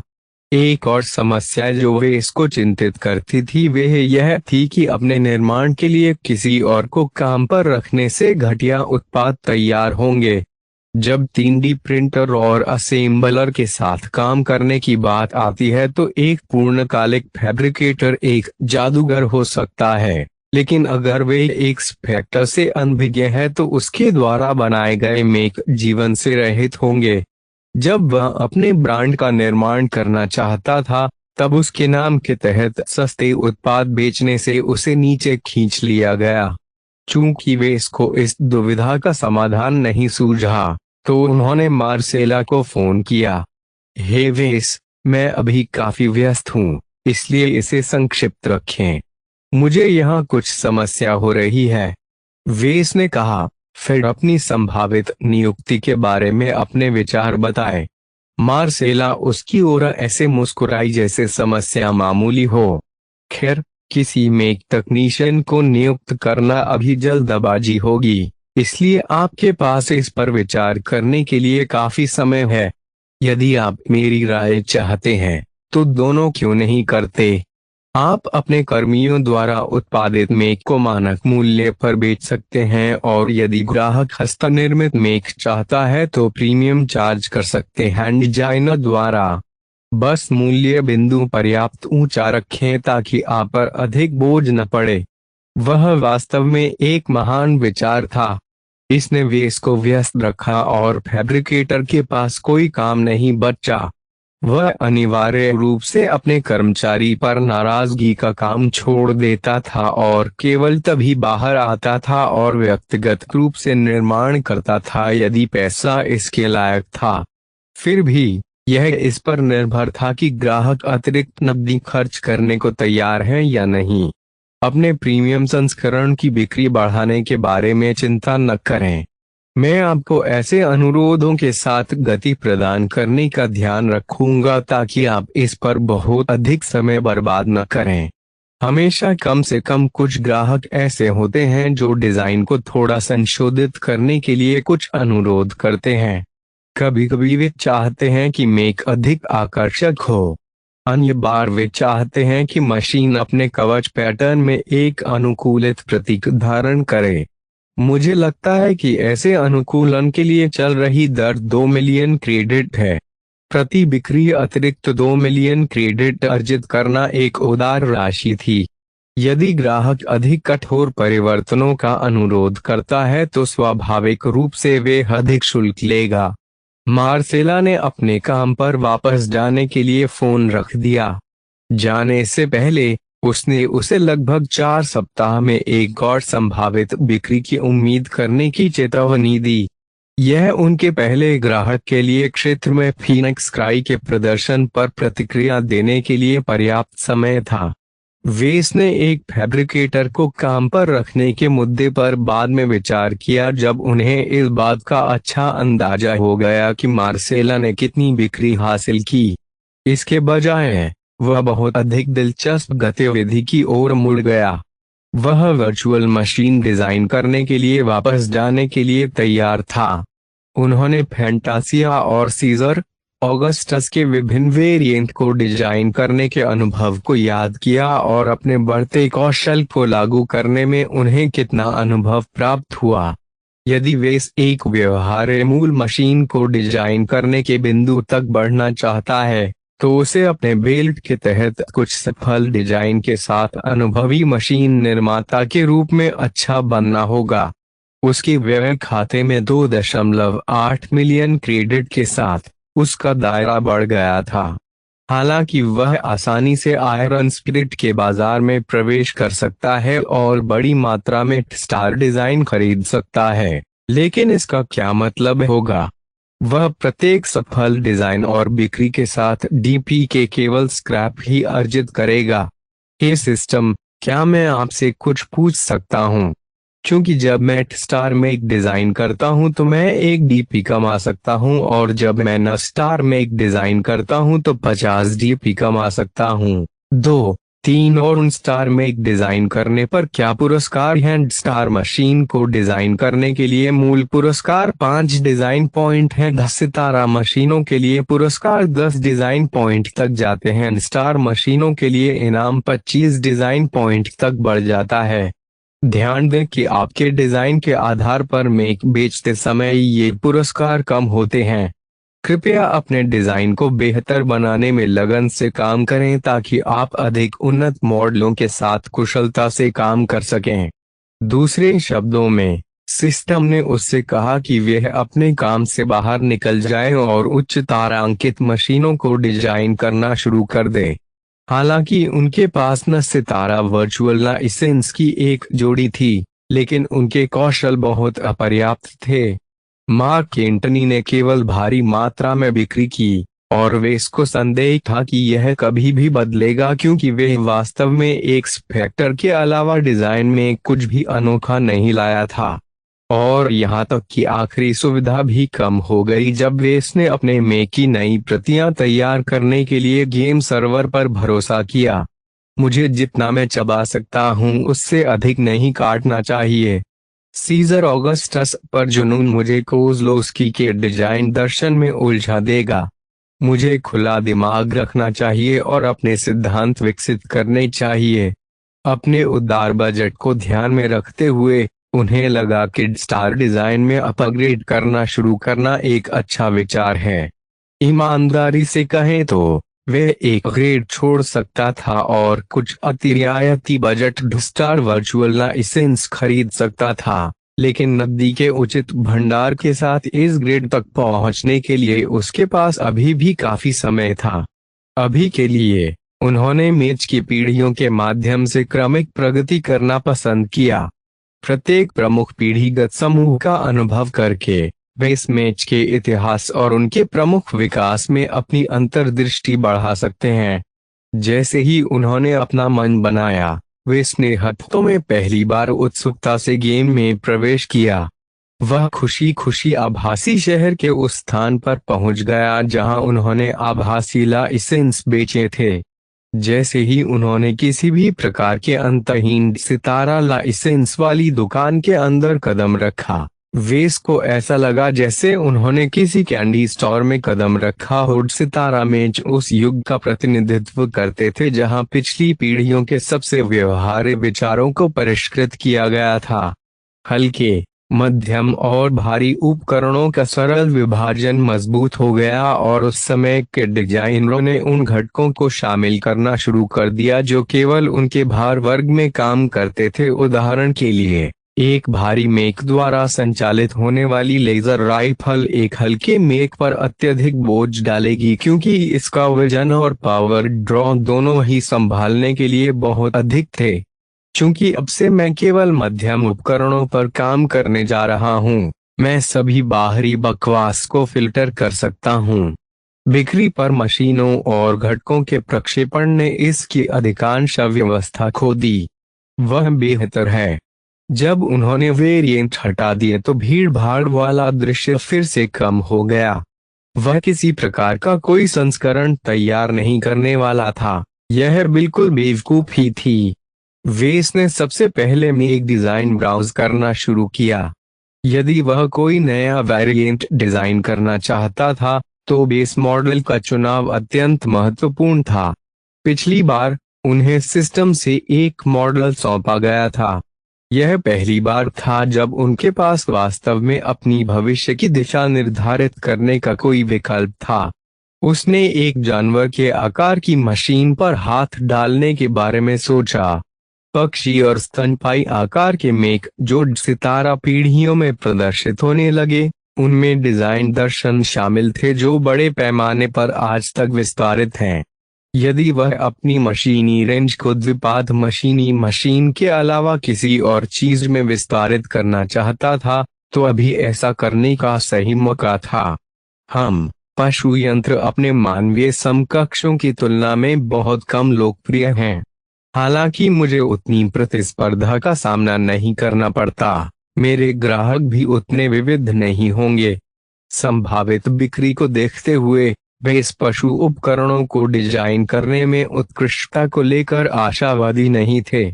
ऐसे असामान्य मेक के साथ काम करने वाले मेक डिजाइनर आमतौर पर ऐसे डिजाइनों को अनुकूलित करने में अपना पूरा करियर लगा देते हैं। एक ऐसे व्यक्ति के रूप में जिसका इरादा केवल असामान्य डिजाइनों में हाथ आजमाने का था, वे कभी भी अपने प्रयासों पर आधा अधूरा खर्च करके इससे आजीविका नहीं कमा सकता था। इस प्रकार वेस ने ह्यूमनॉइड मेक्स के अलावा कुछ भी फिल्टर कर दिया, जिससे उसके पास बहुत सारे विकल्प बचे, लेकिन बिना किसी ध्यान भटकाए। सबसे पहले काम करने के लिए सबसे अच्छी मशीन कौन सी होगी? यदि वह कवच और गति को संतुलित करने पर काम करना चाहता था, तो चरम से शुरुआत करना सबसे अच्छा था। जिन मेक्स में पहले से ही दोनों के बीच काफी अच्छा समझौता था, उन्हें सुधारना कठिन था और खराब करना आसान था। वह एक ऐसी मध्यम मशीन लेना पसंद करेगा जो तेज लेकिन हल्के ढंग से बख्तरबंद हो, या एक ऐसी मशीन जो अच्छी तरह से बख्तरबंद हो लेकिन धीमी हो। चूंकि मैंने पहले ही सीजर ऑगस्टस पर काम किया है, इसलिए मुझे पहले से ही भारी मशीनों के साथ काम करने का कुछ अनुभव है। वेस ने अपने प्रदर्शन से एक निश्चित टन भार से ऊपर के मेज को हटा दिया। इसने अंततः उपलब्ध डिजाइनों का अधिक सामान्य अवलोकन प्रस्तुत किया। उसने अनुमान लगाया कि उसके पास चुनने के लिए कुछ 100 मेज थे, जो चुनौतीपूर्ण था लेकिन बहुत भारी नहीं था। कीमत के अलावा मेक का चुनाव कोई मायने नहीं रखता था। अधिकांश स्टार मेक लाइसेंस प्राप्त करने में लगभग 1 लाख क्रेडिट का खर्च आता है। स्टार मेक के लिए वर्चुअल लाइसेंस पहले ही औसतन 1 मिलियन क्रेडिट तक पहुंच गया है, और सितारा मेक लाइसेंस केवल तभी प्राप्त किया जा सकता है यदि आप कम से कम 5 मिलियन क्रेडिट खर्च करने के लिए तैयार हों। गेम द्वारा अपने वर्चुअल लाइसेंस के लिए मांगी गई कीमतें उन्हें प्राप्त करने के वास्तविक मूल्य को दर्शाती हैं। यदि किसी में डिजाइनर के पास कुछ प्रतिभा है, तो वे अपने डिजाइन से पैसा वापस कमा सकता है। अग्रिम निवेश की कम राशि गरीब में एक डिजाइनरों के लिए अपने कौशल के साथ एक सभ्य जीवन जीने के लिए आदर्श थी। एक ऐसे व्यक्ति के रूप में जिसके पास पहले से ही अपनी कार्यशाला थी और उसने एक वास्तविक मशीन बेची थी, वे इसमें पैसे के लिए नहीं था। हालांकि अतिरिक्त आय अच्छी हो सकती है, उसे डीपी अर्जित करने में अधिक रुचि थी। अपने डिजाइनों का मूल्य कम करके वह उन लोगों की तुलना में अधिक मात्रा में बिक्री सुनिश्चित कर सका, जो जीविकोपार्जन के लिए उनके डिजाइनों पर निर्भर थे। जब मैं अपने प्रत्येक उत्पाद को बेचने पर कुछ मिलियन कमा सकता हूं, तो खेल में कुछ क्रेडिट प्राप्त करने की कोशिश क्यों करूं? जब मॉडल का आधार मूल्य अधिक था, तो डिस्काउंटिंग में सबसे अच्छा काम करता था। वेस ने अर्थव्यवस्था और मुख्य धारा के मॉडलों को काट दिया और केवल प्रीमियम मेक डिजाइन ही रह गए। इन उपकरणों की कीमतें काफी अधिक थीं, जिससे वे पुराने किशोरों और अप्रशिक्षित शक्तिशाली लोगों के बीच कम लोकप्रिय हो गए, जो स्टार रेंज में उलझे हुए थे। बचे हुए लगभग 50 मॉडलों को ब्राउज करने के बाद वेस ने अपने मानदंडों को सीमित करना बंद कर दिया और इसके बजाय बस अपनी आंखों के सामने स्क्रॉल करती छवियों को देखा। उसका ध्यान एक प्रतिबिंब की ओर गया। उसने एक पर जूम इन किया। एक चमकदार क्रोम मशीन देखने में आई। ग्लोबल स्टार कॉरपोरेशन का ऑक्टागन 225 सी। इसकी परावर्तक सतह ने ध्यान खींचा, लेकिन अच्छे तरीके से नहीं। ऐसी धातु की सतह ने किसी भी प्रकार की क्षति के खिलाफ कोई अतिरिक्त सुरक्षा प्रदान नहीं की और केवल दुश्मनों को पहले मैचेस को लक्षित करने के लिए प्रभावित किया। शायद इस बात का एहसास है प्रवृत्ति। मेक के मूल डिजाइनर ने मेक को यथासंभव चुस्त बनाने पर ध्यान केंद्रित किया।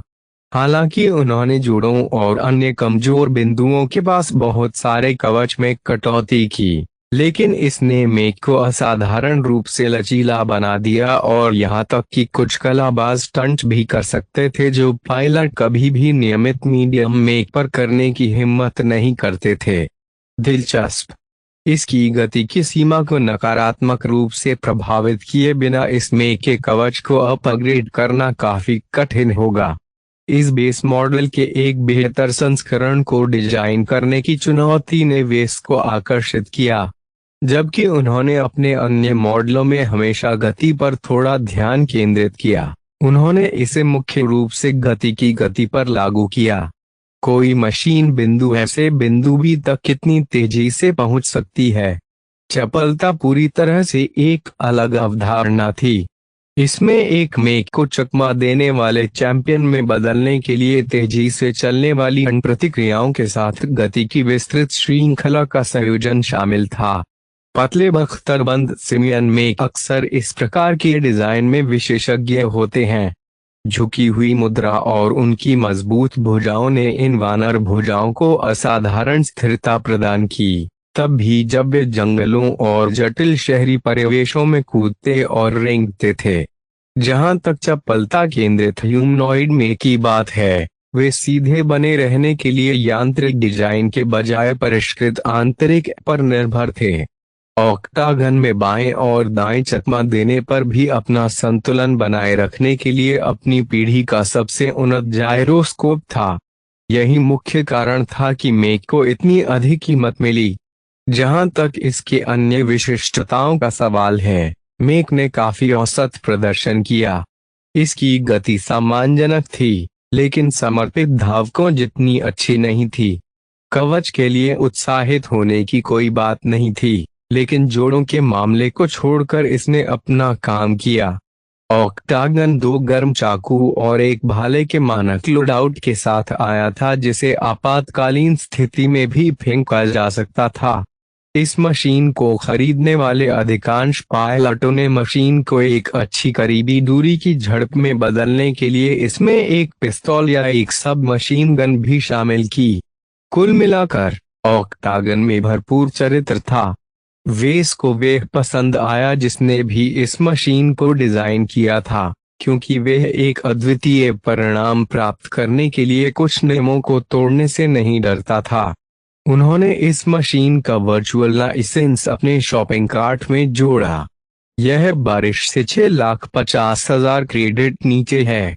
अब मुझे इस डिजाइन को पूरा करने के लिए कुछ घटक जोड़ने चाहिए। चमकदार क्रोम जॉब ने इस बेस मॉडल को परिभाषित किया। हालांकि यह आधुनिक सौंदर्य शास्त्र के साथ पूरी तरह फिट नहीं था, वेस ने इसके बाहरी हिस्से को चमकदार बनाए रखना पसंद किया। इसका मतलब यह नहीं था कि प्रतिस्थापन कवच की उसकी पसंद प्रतिबंधित थी। उन्हें केवल अपनी मशीनों को परावर्तक कोटिंग से रंगकर अपनी उत्पादन प्रक्रिया में एक अतिरिक्त कदम जोड़ना था। उनके कवच की पसंद को कुछ मानदंडों को पूरा करना था। सबसे पहले, इसे समान मात्रा में वजन पर अधिक सुरक्षा प्रदान करनी थी। दूसरा, यह बहुत अधिक परतें जमा किए बिना प्रभावी होना चाहिए। कुछ कवच प्रणालियां तभी ठीक से काम करती हैं जब उनकी मोटाई न्यूनतम मात्रा से अधिक हो। ऑक्टागन की मुख्य विशेषता इसकी चपलता थी और बहुत अधिक वजन डालने से यह लाभ समाप्त हो गया। उनकी खोज से कुछ दिलचस्प नतीजे सामने आए। सबसे पहले ग्रेसन इंक फ्लेक्सीप्लेट अल्फा मार्क आई था। उन्हें एक प्रायोगिक कवच सम्मिश्र मिला जिसकी परत चढ़ाने में एक निश्चित मात्रा में लचीलापन था। यह रबर के मोटे टुकड़े की तरह मुड़ने योग्य था और गतिज प्रभावों से झटके को अवशोषित करने में उत्कृष्ट था। यह कमजोर जोड़ों के आसपास बेहतर कवच विकसित करने के लिए बिल्कुल सही लगता था, और वास्तव में इसे अक्सर इसी तरीके से नियोजित किया जाता था। कवच के अन्य हिस्सों को पूरा करने के लिए उन्होंने Grayson Inc square plate mark I को देखा, जो उसी कंपनी का एक मॉड्यूलर कवच सिस्टम था। इस प्रकार के कवच अक्सर हल्के उपकरणों पर लगाए जाते थे, लेकिन जिस प्रणाली पर उन्होंने गौर किया वह विशेष रूप से मध्यम उपकरणों के लिए डिजाइन की गई थी। इसकी प्लेटिंग की स्थिति पर लगाई गई मांगों के कारण ऐसी कवच प्रणाली को एक मशीन पर ढालना कष्टकारी था।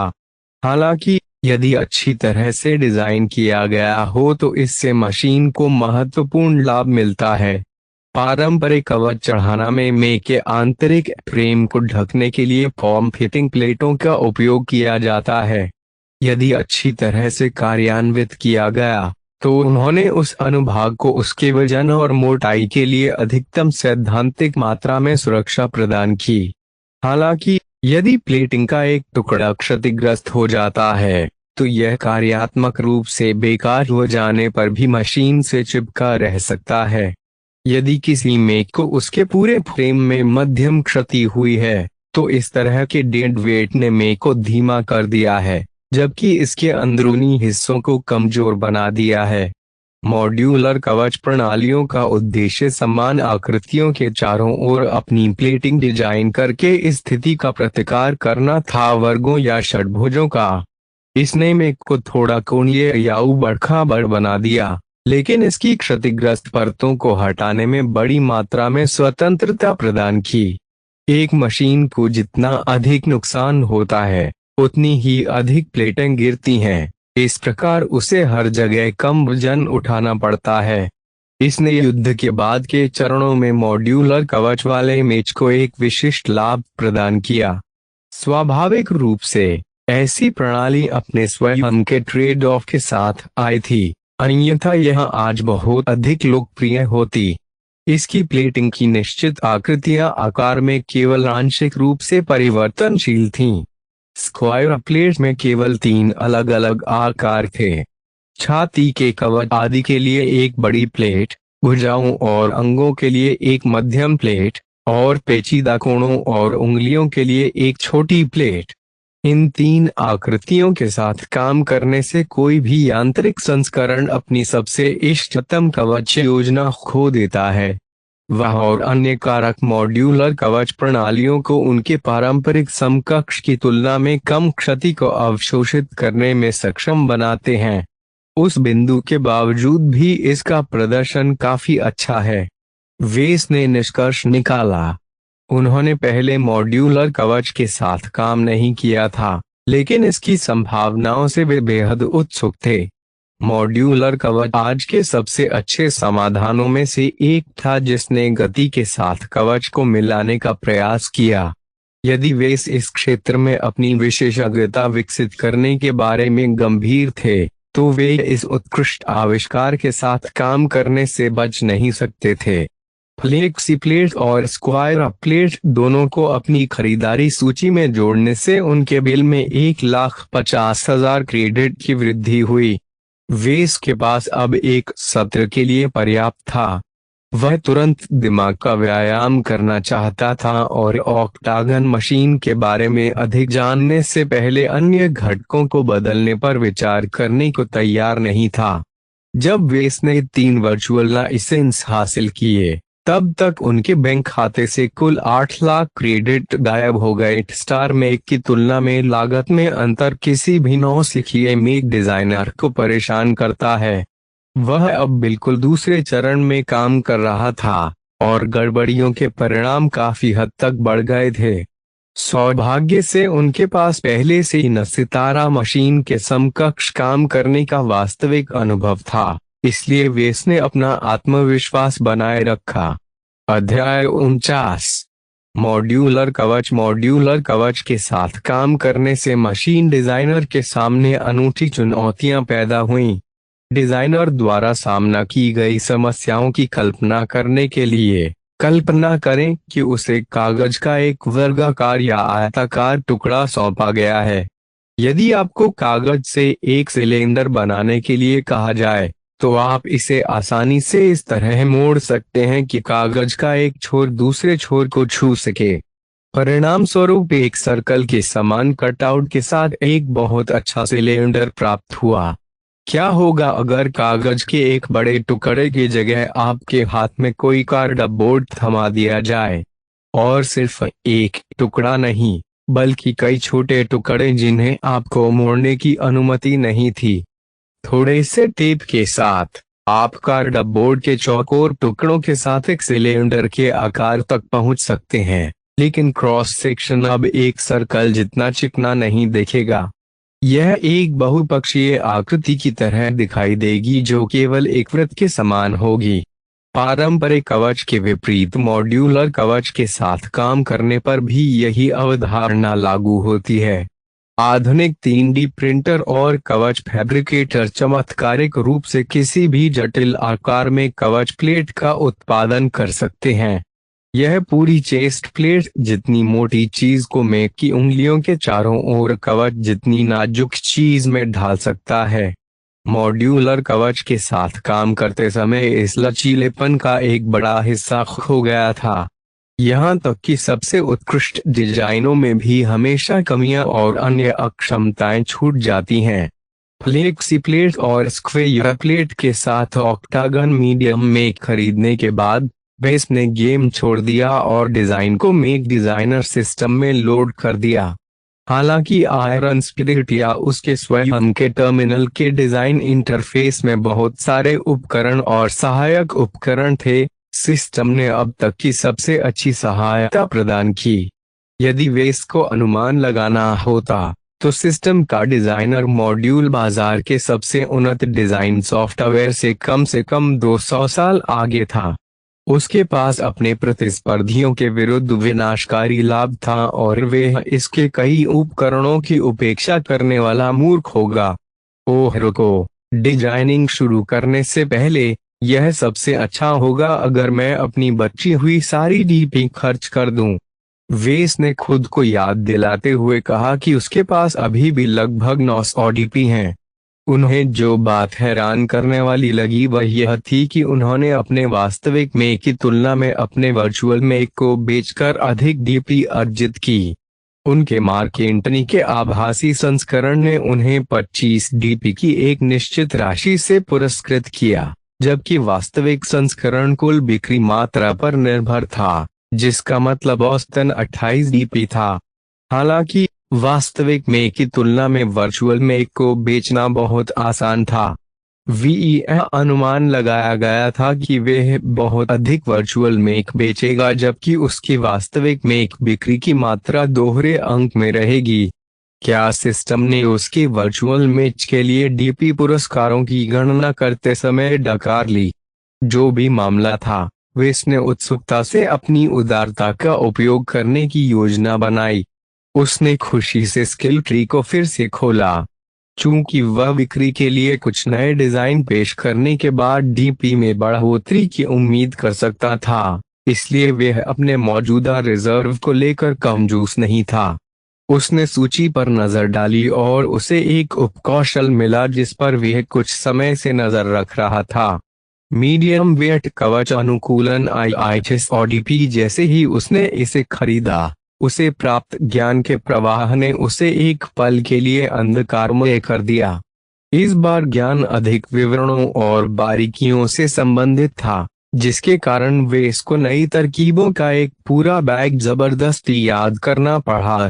इसका निश्चित रूप से पहले ही भुगतान हो चुका था, क्योंकि जब तक वह जागा तब तक वह अपने नए कवच लाइसेंस के साथ काम करने में बहुत अधिक आश्वस्त हो गया था। अपनी वर्तमान स्थिति के बारे में उत्सुक होकर वेस ने फिर से अपने स्टेटस पर कॉल किया।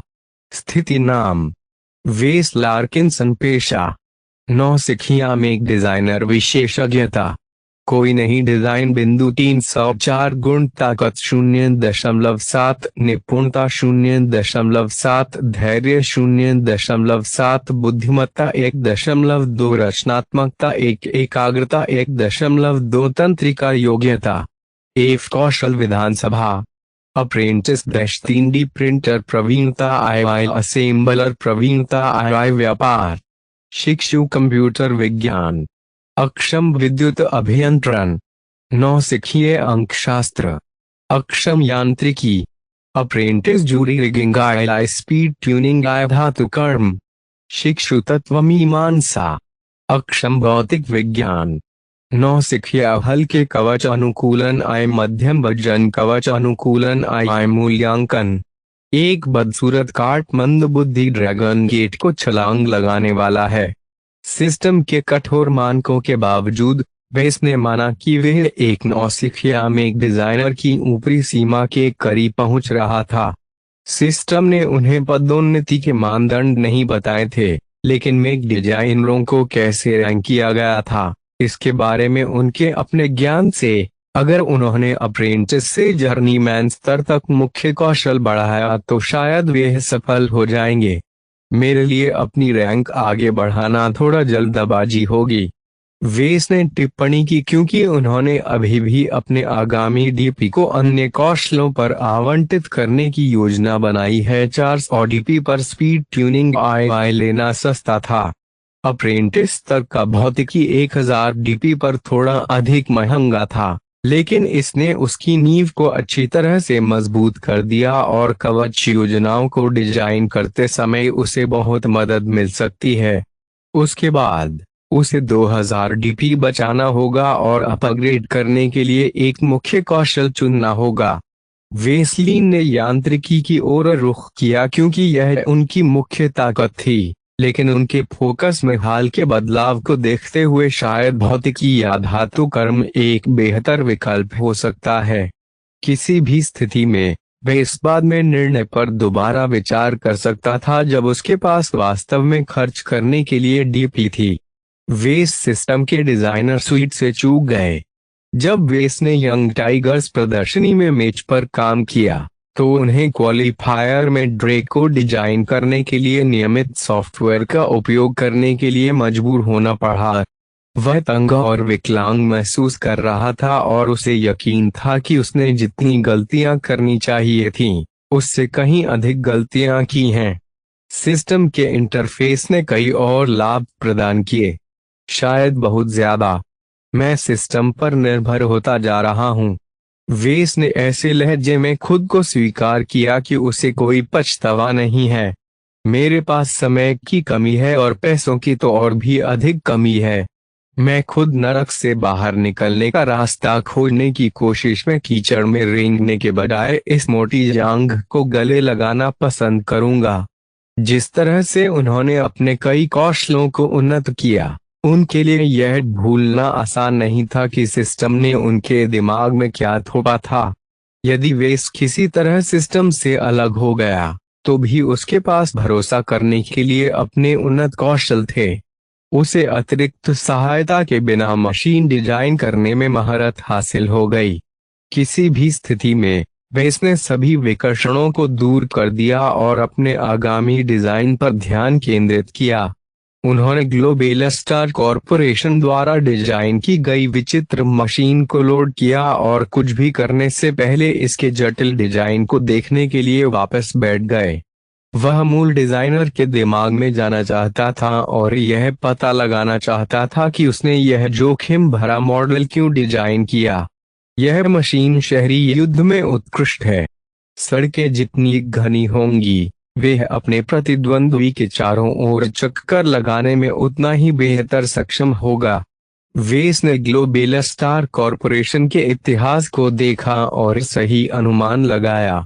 जब कंपनी परिचालन में थी तब इसका मुख्यालय ग्रेटर यूनाइटेड टेहरान कन्फेडरेशन के प्रमुख पोर्ट सिस्टम्स में से एक में स्थित था।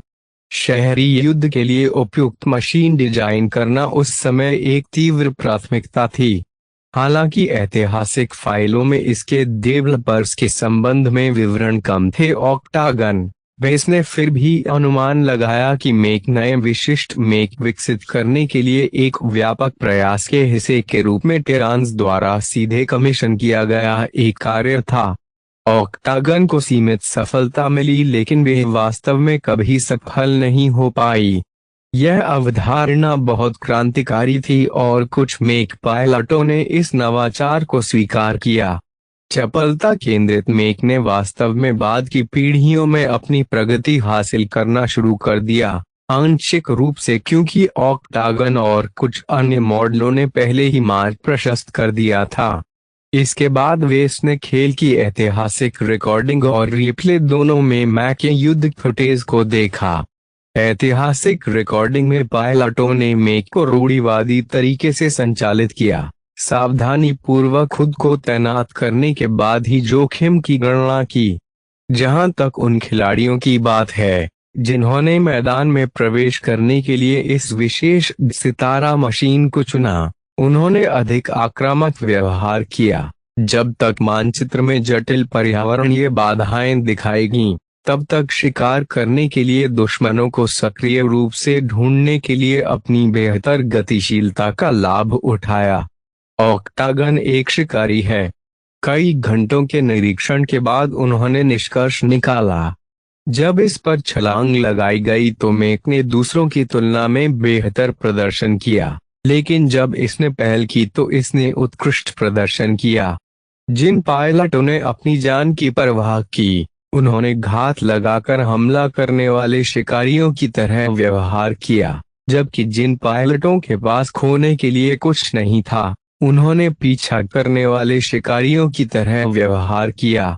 जब भी स्थिति में बदलाव की आवश्यकता हो तो पायलट दोनों के बीच स्विच कर सकते थे। एक अग्रणी शहरी लड़ाकू तंत्र के रूप में ऑक्टागन ने कई मायनों में खुद को प्रतिष्ठित किया। अपनी अद्भुत चपलता और लचीलेपन के अलावा इसमें उत्कृष्ट सहन शक्ति थी। शहरी युद्ध भीषण था, और यदि मैदानी कमांडरों ने संपार्श्विक क्षति से बचा लिया तो यह कई हफ्तों तक चल सकता था। मेक ने चतुराई से अपनी पीठ पर ईंधन प्रकार की ऊर्जा कोशिकाओं की एक श्रृंखला को शामिल किया, जो मेक के मजबूत पावर रिएक्टर को खिलाती थी, जो बदले में अति इंजीनियर्ड इंजनों को घुमाती थी। इन इंजनों ने न्यूनतम विलंबता के साथ ऑक्टागन के अंगों को भरपूर शक्ति प्रदान की। इसका मतलब यह था कि किसी भी अन्य यांत्रिकी आंदोलनों में निहित सामान्य सुस्ती और देरी को अस्तित्वहीन होने के बिंदु तक कम कर दिया गया था। उस समय यह काफी प्रभावशाली था और इसे हासिल करना इतना आसान नहीं था।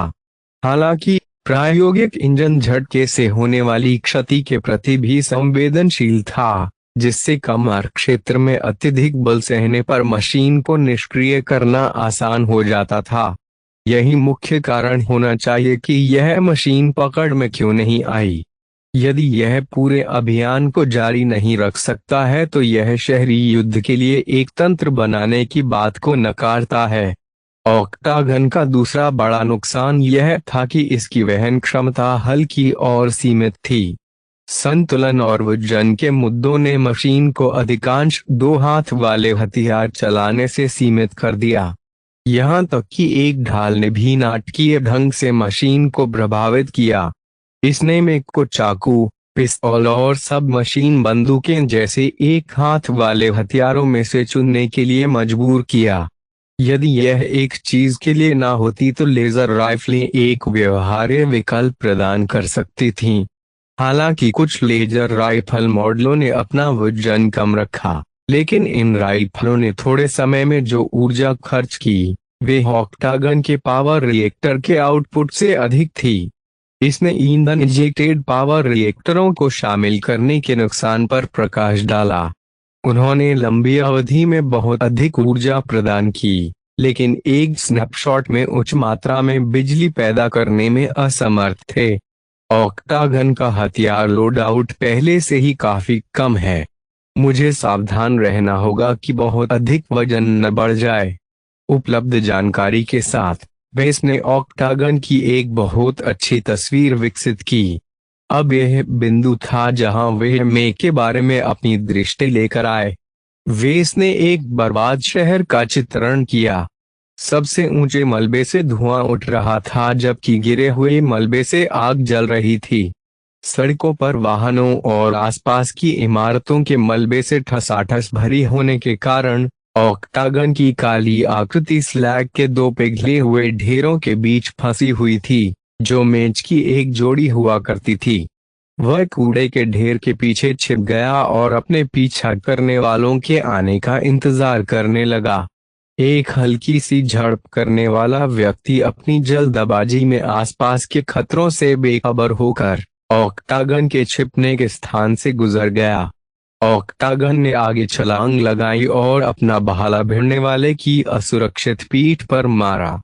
प्रहार के पीछे की अविश्वसनीय गति पतले कवच से टूट गई और कॉकपिट में घुस गई। बेरहमी से खून से सने भाले को बाहर निकालने के बाद ऑक्टागन तेजी से बैलिस्टिक राइफल के कुछ शॉट्स से बचते हुए बगल में बह गया। ऑक्टागन एक लट्टू की तरह घूमता है और अपने लाभ के लिए इलाके का उपयोग करता है। हालांकि इसे बहुत सारे हिट मिले, लेकिन इसके फ्रेम से केवल कुछ वर्गाकार कवच की परतें गिरीं। भले ही थक गया हो ऑक्टागन का कवच, इसमें बहुत सारे चौकोर छेदों के कारण आधा खाली लग रहा था। जिस गति से यह बुलेट बैराज के माध्यम से फटा, उसने फुर्तीले मेक को राइफल के खिलाफ अपने भाले से वार करने की अनुमति दी और इसे एक मजबूत झटका के साथ नष्ट कर दिया। राइफलमैन मेक घबराया नहीं और उसने अपने दूसरे हाथ से अपने कूल्हों से एक छोटी तलवार खींचकर जाने दी। ऑक्टागन ने अपनी अधिकांश आगे की गति उस भाले के प्रहार में लगा दी, अपने हथियार को भी छोड़ दिया और अपने स्वयं के बैकअप हथियारों को वापस लिए बिना ही राइफलमैन की पहुंच में प्रवेश कर गया। इसके बजाय अद्भुत पायलटिंग की उपलब्धि में जब तलवार उस पर वार की गई और राइफलमैन की तरफ पहुंच गई तो वह झुक गया।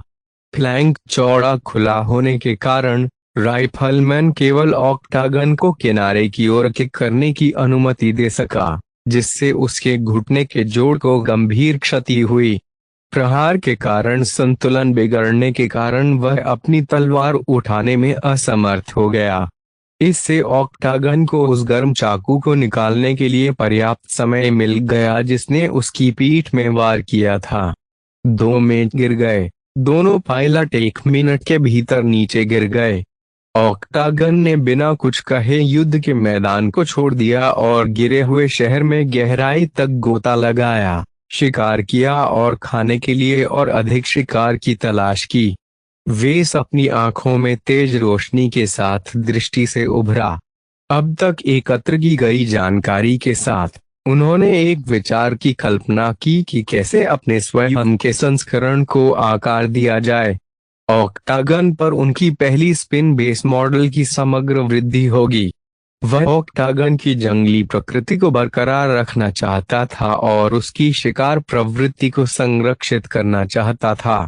जबकि मेक ऊर्जा दक्षता में उत्कृष्ट है, इसका कवच कायम नहीं रह सका। इसलिए वेस को ऑक्टागन की कवच योजना को फिर से डिजाइन करने और किसी भी तरह मेक की गति और चपलता को बहुत अधिक प्रभावित न करते हुए व्यापक सुधार करने की आवश्यकता थी।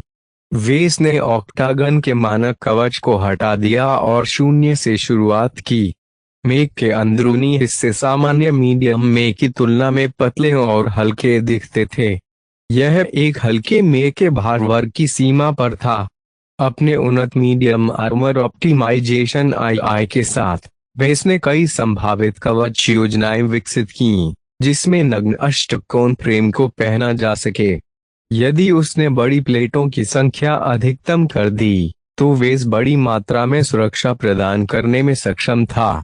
हालांकि बहुत अधिक बड़ी प्लेटों के उपयोग से कवच में अंतराल भी बढ़ गया, क्योंकि उन्हें इसे कम फॉर्म फिटिंग बनाने के लिए मजबूर होना पड़ा। छोटी प्लेटों के उपयोग से वेस को कवच को आंतरिक फ्रेम के करीब लाने की अनुमति मिली। हालांकि इससे वेरिएंट की गतिशीलता में वृद्धि हुई। छोटी प्लेटों का एक समूह स्पष्ट रूप से एक बड़ी प्लेट की तुलना में कम समग्र सुरक्षा प्रदान करता है। इसलिए उन्होंने बीच में पड़ने वाली एक कवच योजना का मसौदा तैयार करने में लगभग 1 दिन बिताया। अपने उन्नत कौशल का उपयोग करते हुए उन्होंने चतुराई से स्क्वायर प्लेट को सूक्ष्म कोणों पर नियोजित किया, कभी भी एक भी सतह को पूरी तरह से सपाट नहीं रहने दिया। इसने मेक में थोड़ा भटकाव वाला पैटर्न पेश किया। विभिन्न कोणों ने मशीन को आने वाली क्षति को थोड़ा बेहतर ढंग से कम करने की अनुमति दी। हालांकि इससे कवच की सतह के गर्तों की ओर एकत्रित क्षति का जोखिम था। इस छिपी हुई समस्या को हल करने के लिए वेस ने स्क्वायर प्लेट परतों के नीचे अतिरिक्त कवच जोड़ा, उन्होंने स्क्वायर जैसे वायर फ्रेम के महत्वपूर्ण हिस्सों को बढ़ाया जो फ्लेक्सी प्लेट के साथ प्लेटों को एक साथ रखता था। मोड़ने योग्य कवच को किसी भी आकृति के बीच निचोड़ने के लिए इस तरह से बनाया जा सकता है जिससे वायुरोधी फिट को डिजाइन करना मामूली रूप से आसान हो जाता है, जिससे शीर्ष कवच और आंतरिक के बीच सुरक्षा की एक परत जुड़ जाती है। फ्लेक्सी प्लेट के अद्भुत शॉक एब्जॉर्प्शन ने नए संस्करण को तंग मोड़ों और जोखिम भरे गिरने के परिणाम स्वरूप होने वाली क्षति के प्रति अधिक प्रतिरोध प्रदान किया। सिस्टम के उपकरणों ने नाजुक डिजाइन कार्य को आसान बनाने में मदद की, लेकिन चूंकि इसमें मौके पर ही निर्णय लेना शामिल था, इसलिए वे इसको भारी काम करने का मौका मिला। 2 परतीय संरचना तैयार करने में 2 दिन लगे, जहां फ्लेक्सी प्लेट की पतली परतों ने स्क्वायर प्लेट की भारी परतों को सहारा दिया। अपने नए संस्करण के लिए एकल दृष्टिकोण बनाए रखने में अतिरिक्त चुनौती के कारण जितना उन्होंने सोचा था उससे अधिक समय लगा। अपनी एकाग्रता और सहनशक्ति को बढ़ाए बिना अपने इरादे को तेज बनाए रखना उनके लिए एक कठिन काम बनकर रह गया। क्योंकि एक्स फैक्टर अब तक उनकी एकमात्र वास्तविक विशेषता थी, वे इस इतने छोटे लेकिन उपयोगी लाभ को नहीं छोड़ सकते थे। वह अपने उपकरणों में एक्स फैक्टर प्रदान करने की अपनी क्षमता में सुधार करना चाहता था। यदि एक मशीन ने एक्स फैक्टर के लिए ये रेटिंग हासिल कर ली तो वह कैसा दिखेगा? ऐसा होने पर आकाशगंगा स्थानांतरित हो जाएगी। वेस ने मजाक में सोचा, यह एक भगवान का जन्म होगा। फिर भी वेस ने सोचा कि ऐसी कल्पना का जीवन में आना असंभव है। आधे आश्वस्त होने के बावजूद कि यांत्रिकी के पास क्षमता होती है जीवन के लक्षण प्रदर्शित करने के लिए, उन्हें संदेह था कि यह सर्वनाशी परिदृश्यों में कल्पना की गई सीमा तक पहुंच गया है। उनके सर्वोत्तम परिणाम ने सी स्कोर हासिल किया। उभरते डिजाइनर को उम्मीद थी कि वह अपने नए ऑक्टागन संस्करण के साथ अपने रिकॉर्ड को तोड़ सकता है। अपनी प्रेरणा की पुष्टि करने के बाद वे एक बार फिर अपने काम में लग गए और कवच योजना को फिर से परिष्कृत किया। उसने अब तक जो कवच तैयार किया था वह थोड़ा भारी था और उसने जोड़ों के लिए फिटिंग भी डिजाइन नहीं की थी। धीरे धीरे एक शिकारी का आकार अस्तित्व में आया। अध्याय 50। हंटर वेस ने ऑक्टागन की मौलिक रूप से पुनः डिजाइन की गई कवच योजना के 5वें पुनरावृत्ति को देखा। यहाँ तक आने में उन्हें 1 सप्ताह का समय लगा। उनके द्वारा किए गए मुख्य परिवर्तनों में प्लेटों को कुछ तिरछे कोणों में स्थापित करना शामिल था, जिससे क्षति को सीधे झेलने के बजाय उसे दूर करना आसान हो गया। सूक्ष्म कोणों और पसलियों वाले पैटर्न के उपयोग से मेक ऐसा प्रतीत होता है मानो उसने मगरमच्छ की खाल पहनी हो। ऐसी असामान्य कवच योजना को शामिल करना एक बड़ा नुकसान लेकर आया। कवच प्लेटों को एक कोण पर ढेर करके वेस को एक ही सतह क्षेत्र में अधिक कवच को शामिल करने की आवश्यकता थी, बजाय अगर वे प्लेटों को एक सपाट कोण पर ढेर कर देता। यह ताश के पत्तों को एक दूसरे के बगल में रखने के बजाय उनका घर बनाने के लिए उपयोग करने जैसा था। एक विधि ने सतह क्षेत्र को अधिकतम किया, जबकि दूसरी विधि ने घनत्व बढ़ाया। ऑक्टागन के वजन को कम रखने के लिए वेस को स्क्वायर प्लेट कवच परतों की मात्रा को कम करने और फ्लेक्सी प्लेट पर बचत करने की आवश्यकता थी। इस सारे काम के बाद मुझे नहीं लगता कि मे के कवच में बहुत अधिक सुधार हुआ है। वेस ने आप भरी। उन्होंने जिन नाटकीय सुधारों की आशा की थी वे पूरे नहीं हुए। चाहे वह कितनी भी तरकीबें अपना ले, शारीरिक सीमाओं को नजरअंदाज नहीं किया जा सकता। फिर भी यह इतना प्रभावशाली है कि इसकी चपलता को प्रभावित किए बिना क्षति को अवशोषित करने की क्षमता में 5% या उससे अधिक सुधार हुआ है। इसकी बड़ी कीमत चुकानी पड़ी। जिस स्क्वायर प्लेट कवच का उन्होंने उदारतापूर्वक उपयोग किया वह ऑक्टागन के स्टॉक कवच की तुलना में अधिक महंगा था, जबकि वास्तव में थोड़ी कम मात्रा में सुरक्षा प्रदान करता था। यदि वे इस मॉड्यूलर कवच प्रणाली का उपयोग करने पर जोर नहीं देता तो वह वैकल्पिक कवच के साथ बहुत अधिक लाभ कमा सकता था। अपने काम के माध्यम से वेस को लगा कि वह अपने विचारों को कार्यान्वित करने के लिए एक घटक की कमी महसूस कर रहे हैं। एक अदृश्य दीवार ने बहुत अधिक गति में कटौती से बचते हुए बेहतर सुरक्षा के साथ कवच को पूरी तरह से सुसंगत बनाने के उनके प्रयासों को रोक दिया। यह जितना मैंने सोचा था उससे कहीं अधिक जटिल समस्या है।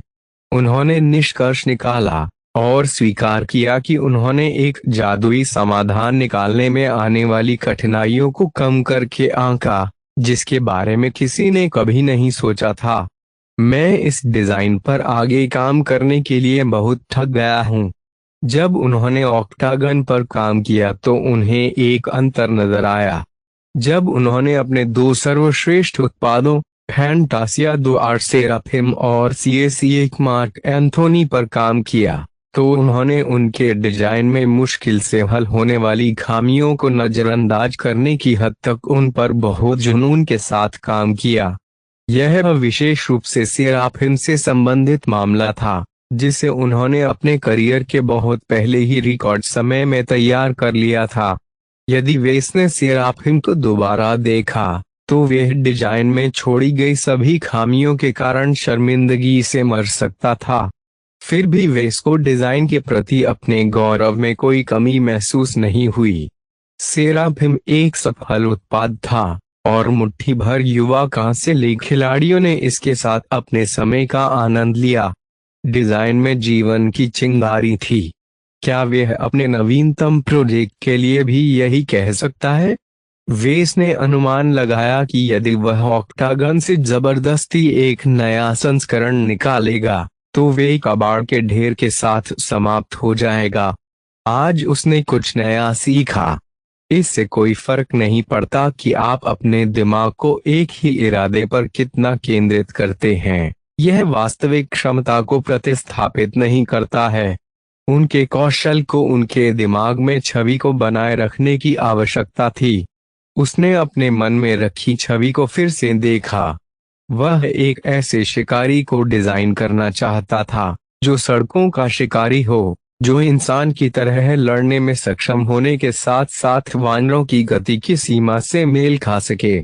वह सभी प्रकार के प्रयासों से बच गया और इसके बजाय उसने अपने शत्रुओं का पीछा करना चुना। कोई भी उस झटके से बच नहीं सका जिसे वे आते हुए नहीं देख सकते थे। इसमें गुप्त विकल्प का अभाव है। वेस को एहसास हुआ, फिर उसने अपना सिर खुजलाया। मेकिड सितारा पीढ़ी ने स्टील्थ के लिए अधिक परिपक्व विकल्प पेश किए, लेकिन उनमें अभी भी खामियां थीं।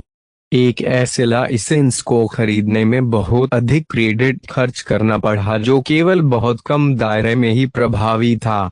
वह निर्णय को लाभ पहुंचाने के लिए शुद्ध लागत में व्यय को उचित नहीं ठहरा सका, लेकिन मेरी भावनाएं कहती हैं कि इसे इस विकल्प की आवश्यकता है। मूल अष्टकोण बिना किसी चोरी के बनाया गया। अत्यधिक शहरीकृत वातावरण में धातु हर जगह थी, वाहनों की संरचनाएं और यहाँ तक कि सड़कों के नीचे चलने वाले पाइप भी। इन सभी बाधाओं ने कुछ सेंसरों को गंभीर रूप से बाधित किया, लेकिन सभी को नहीं। यदि एक ऑक्टागन अपनी गर्मी और कदमों को अच्छी तरह से प्रबंधित करता है तो वह अपने शिकार के पीछे छिप सकता है या उन्हें बिना पता लगाए अपने छिपने के स्थान से गुजरने दे सकता है। हालांकि यह बहुत धीमा है। वेस ने ऐसी रणनीति में छेद देखा। ऐसा कोई तरीका नहीं है जिससे ऑक्टागन एक सतर्क प्रतिद्वंद्वी पर कूद सके। वास्तविक जीवन की स्थितियों में मेक पायलटों को कभी पता नहीं चलता था कि युद्ध के मैदान में कितने प्रतिद्वंद्वी हैं।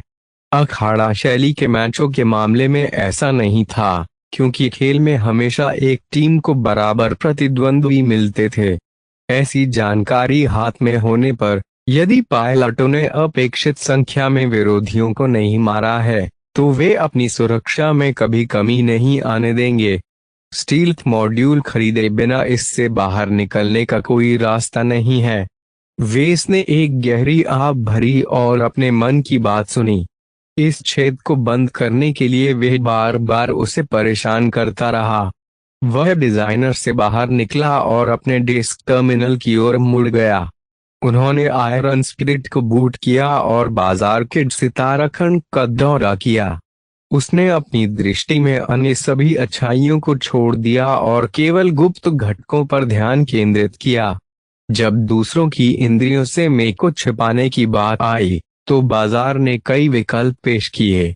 उनमें से कोई भी पूर्ण नहीं था, लेकिन उन सभी की कीमत बहुत अधिक थी।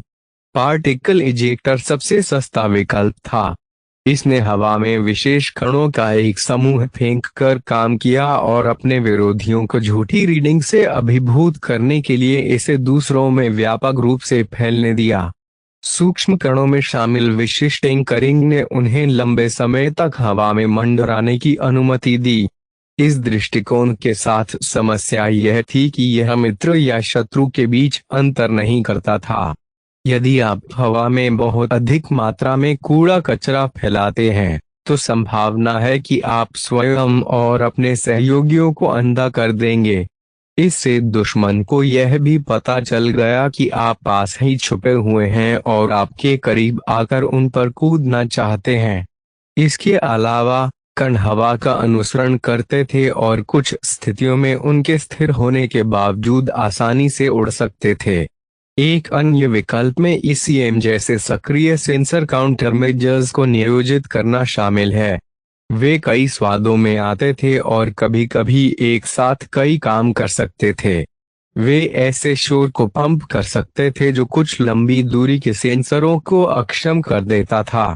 वे एक नकली मशीन को कुछ दूरी पर प्रोजेक्ट कर सकते हैं, या वे एक छोटे से क्षेत्र में कई समान मशीन का उत्पादन कर सकते हैं ताकि यह प्रतीत हो सके कि एक मशीन एक बड़े समूह में आई है। वे सीसीएम सिस्टम से पूरी तरह अपरिचित नहीं थे। उन्होंने सेराफिम और फैंटम में पहले भी ऐसी चीज का इस्तेमाल किया था और इसने उन मैच की चोरी को पूरक बनाया। इससे ऑक्टागन को भी लाभ हो सकता है, क्योंकि यह मॉडल आग लगने पर बचने पर बहुत अधिक निर्भर करता है। हालांकि ईसीएम के अपने नकारात्मक पहलू भी थे।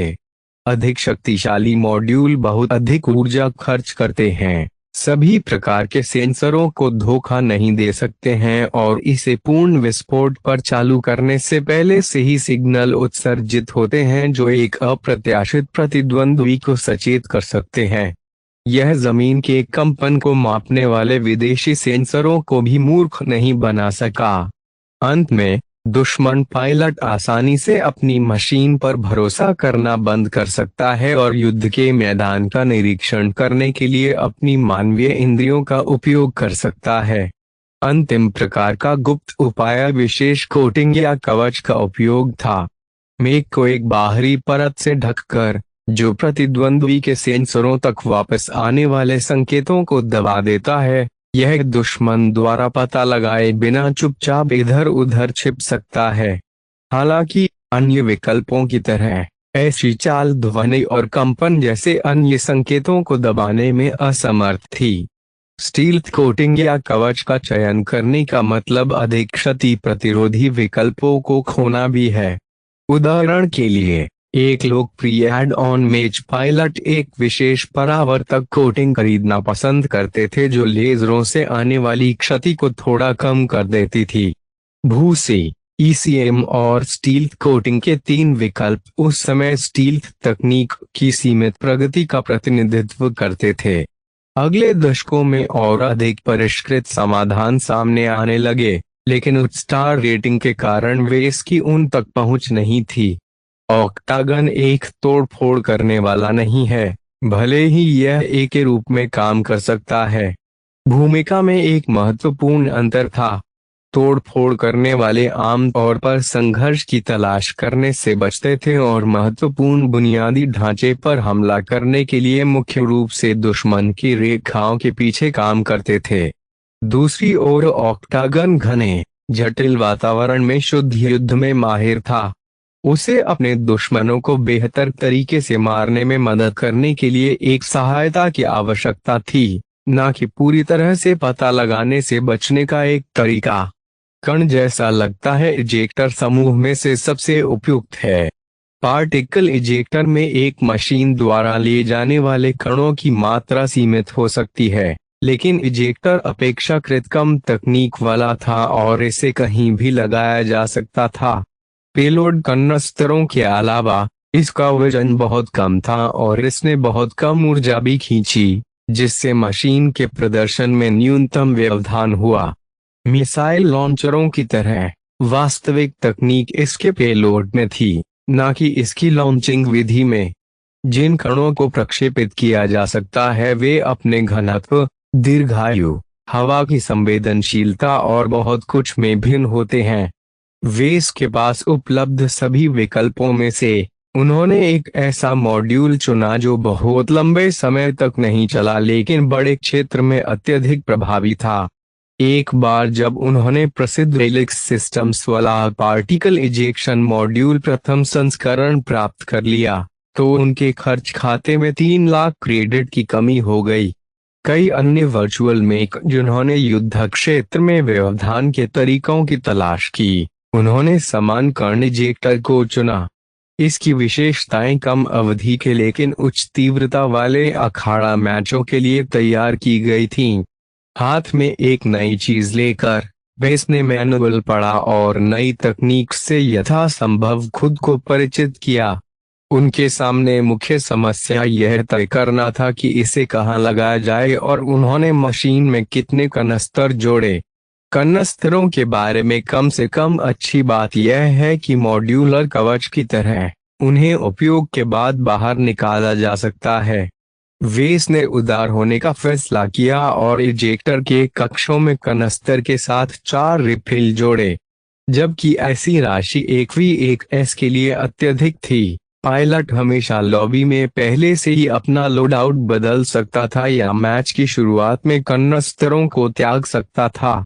वह मशीन के पीछे इजेक्टर और कनस्तर जोड़ने का काम करने लगा। उन्हें वहां जोड़ने से मेक का संतुलन बाधित हो गया लेकिन इसकी गति की पूरी श्रृंखला बरकरार रही। फिर भी वेस को यह जोड़ना परेशानी भरा लगा। यह एक एथलीट के लिए बैकपैक जोड़ने जैसा था। इससे कोई फर्क नहीं पड़ता कि पैक में कितना कम सामान डाला गया था, फिर भी यह व्यक्ति के चरम प्रदर्शन को कम कर देता है। जरा ठहरिए, पार्टिकल इजेक्टर बहुत जटिल नहीं है। मुझे एक निश्चित अनुलग्नक बनाने की भी आवश्यकता क्यों है? मॉड्यूल के चारों ओर एक बाहरी आवरण को सुधारने से उसे कोई नहीं रोक रहा था। घटक ने बहुत कम बिजली ली और मेक के प्रोसेसर के साथ संचार करने के लिए केवल एक डेटा केबल की आवश्यकता थी। डिजाइनर का उपयोग करते हुए वेस ने तेजी से एक पिंजरे का निर्माण किया जिसमें प्रोजेक्टर और 4 अतिरिक्त कनस्तर रखे गए थे। इसके बाद उन्होंने कुछ फिक्सचर जोड़े जिससे पिंजरे को उपकरण ले जाने वाली मशीन के पीछे जोड़ दिया गया। फिर वह अपनी अधूरी मशीन की ओर मुड़ा और इन फिक्सचर को समायोजित करने के लिए पिछले हिस्से को संशोधित किया। यह थोड़ा मुश्किल डिजाइनिंग स्लॉट था जो मेक्स को पीछे से कुछ जोड़ने और अलग करने की अनुमति देता था, लेकिन ऑक्टागन की बाह के लिए गति की प्रभावशाली सीमा ने इसे व्यवहार्य बनाने में मदद की। डिजाइन को परिष्कृत करने में वास्तव में बदलाव करने में 1 दिन लग गया। वह सारा काम पूरा करने के बाद वेस अपने काम पर मुस्कुराया। इसकी गतिशीलता पर नकारात्मक प्रभाव डाले बिना वेरिएंट की क्षमताओं में वृद्धि हुई थी। यदि मेक शिकार पर था तो वह अपने कर्णभेद खलदार को पहले से लगा सकता था और अपना काम पूरा करने के बाद उसे अपनी पीठ से अलग कर सकता था। इसे एक कोने में रखने के बाद मेक जी भर कर लड़ सकता था। यदि यह युद्ध में सफलतापूर्वक बच गया तो यह पार्टिकल इजेक्टर को फिर से जोड़ने के लिए वापस आ सकता है। एकमात्र समस्या तब सामने आती है जब मशीन पर पीछे से हमला किया जाता है। अटैचिंग सिस्टम को समायोजित करने के लिए वेस को पीछे के कवच में कुछ छेद करने के लिए मजबूर होना पड़ा। हालांकि ये अंतराल बहुत बड़े नहीं थे, फिर भी इन अंतरालों ने दुश्मन के शार्प शूटरों को इसके नुकसान के प्रकार और क्षमता के आधार पर संशोधित ऑक्टागन को एक बार में निष्क्रिय करने का एक छोटा मौका प्रदान किया। हर चीज का अपना समझौता था। वेस ने इस रास्ते पर चलने का फैसला किया क्योंकि यह उसके प्रकार की शिकारी मानसिकता के अनुकूल था। आइए इसमें और जोश जोड़ें। चूंकि वेस ने अपने सभी उपकरणों में फेस्टिव क्लाउड जेनरेटर का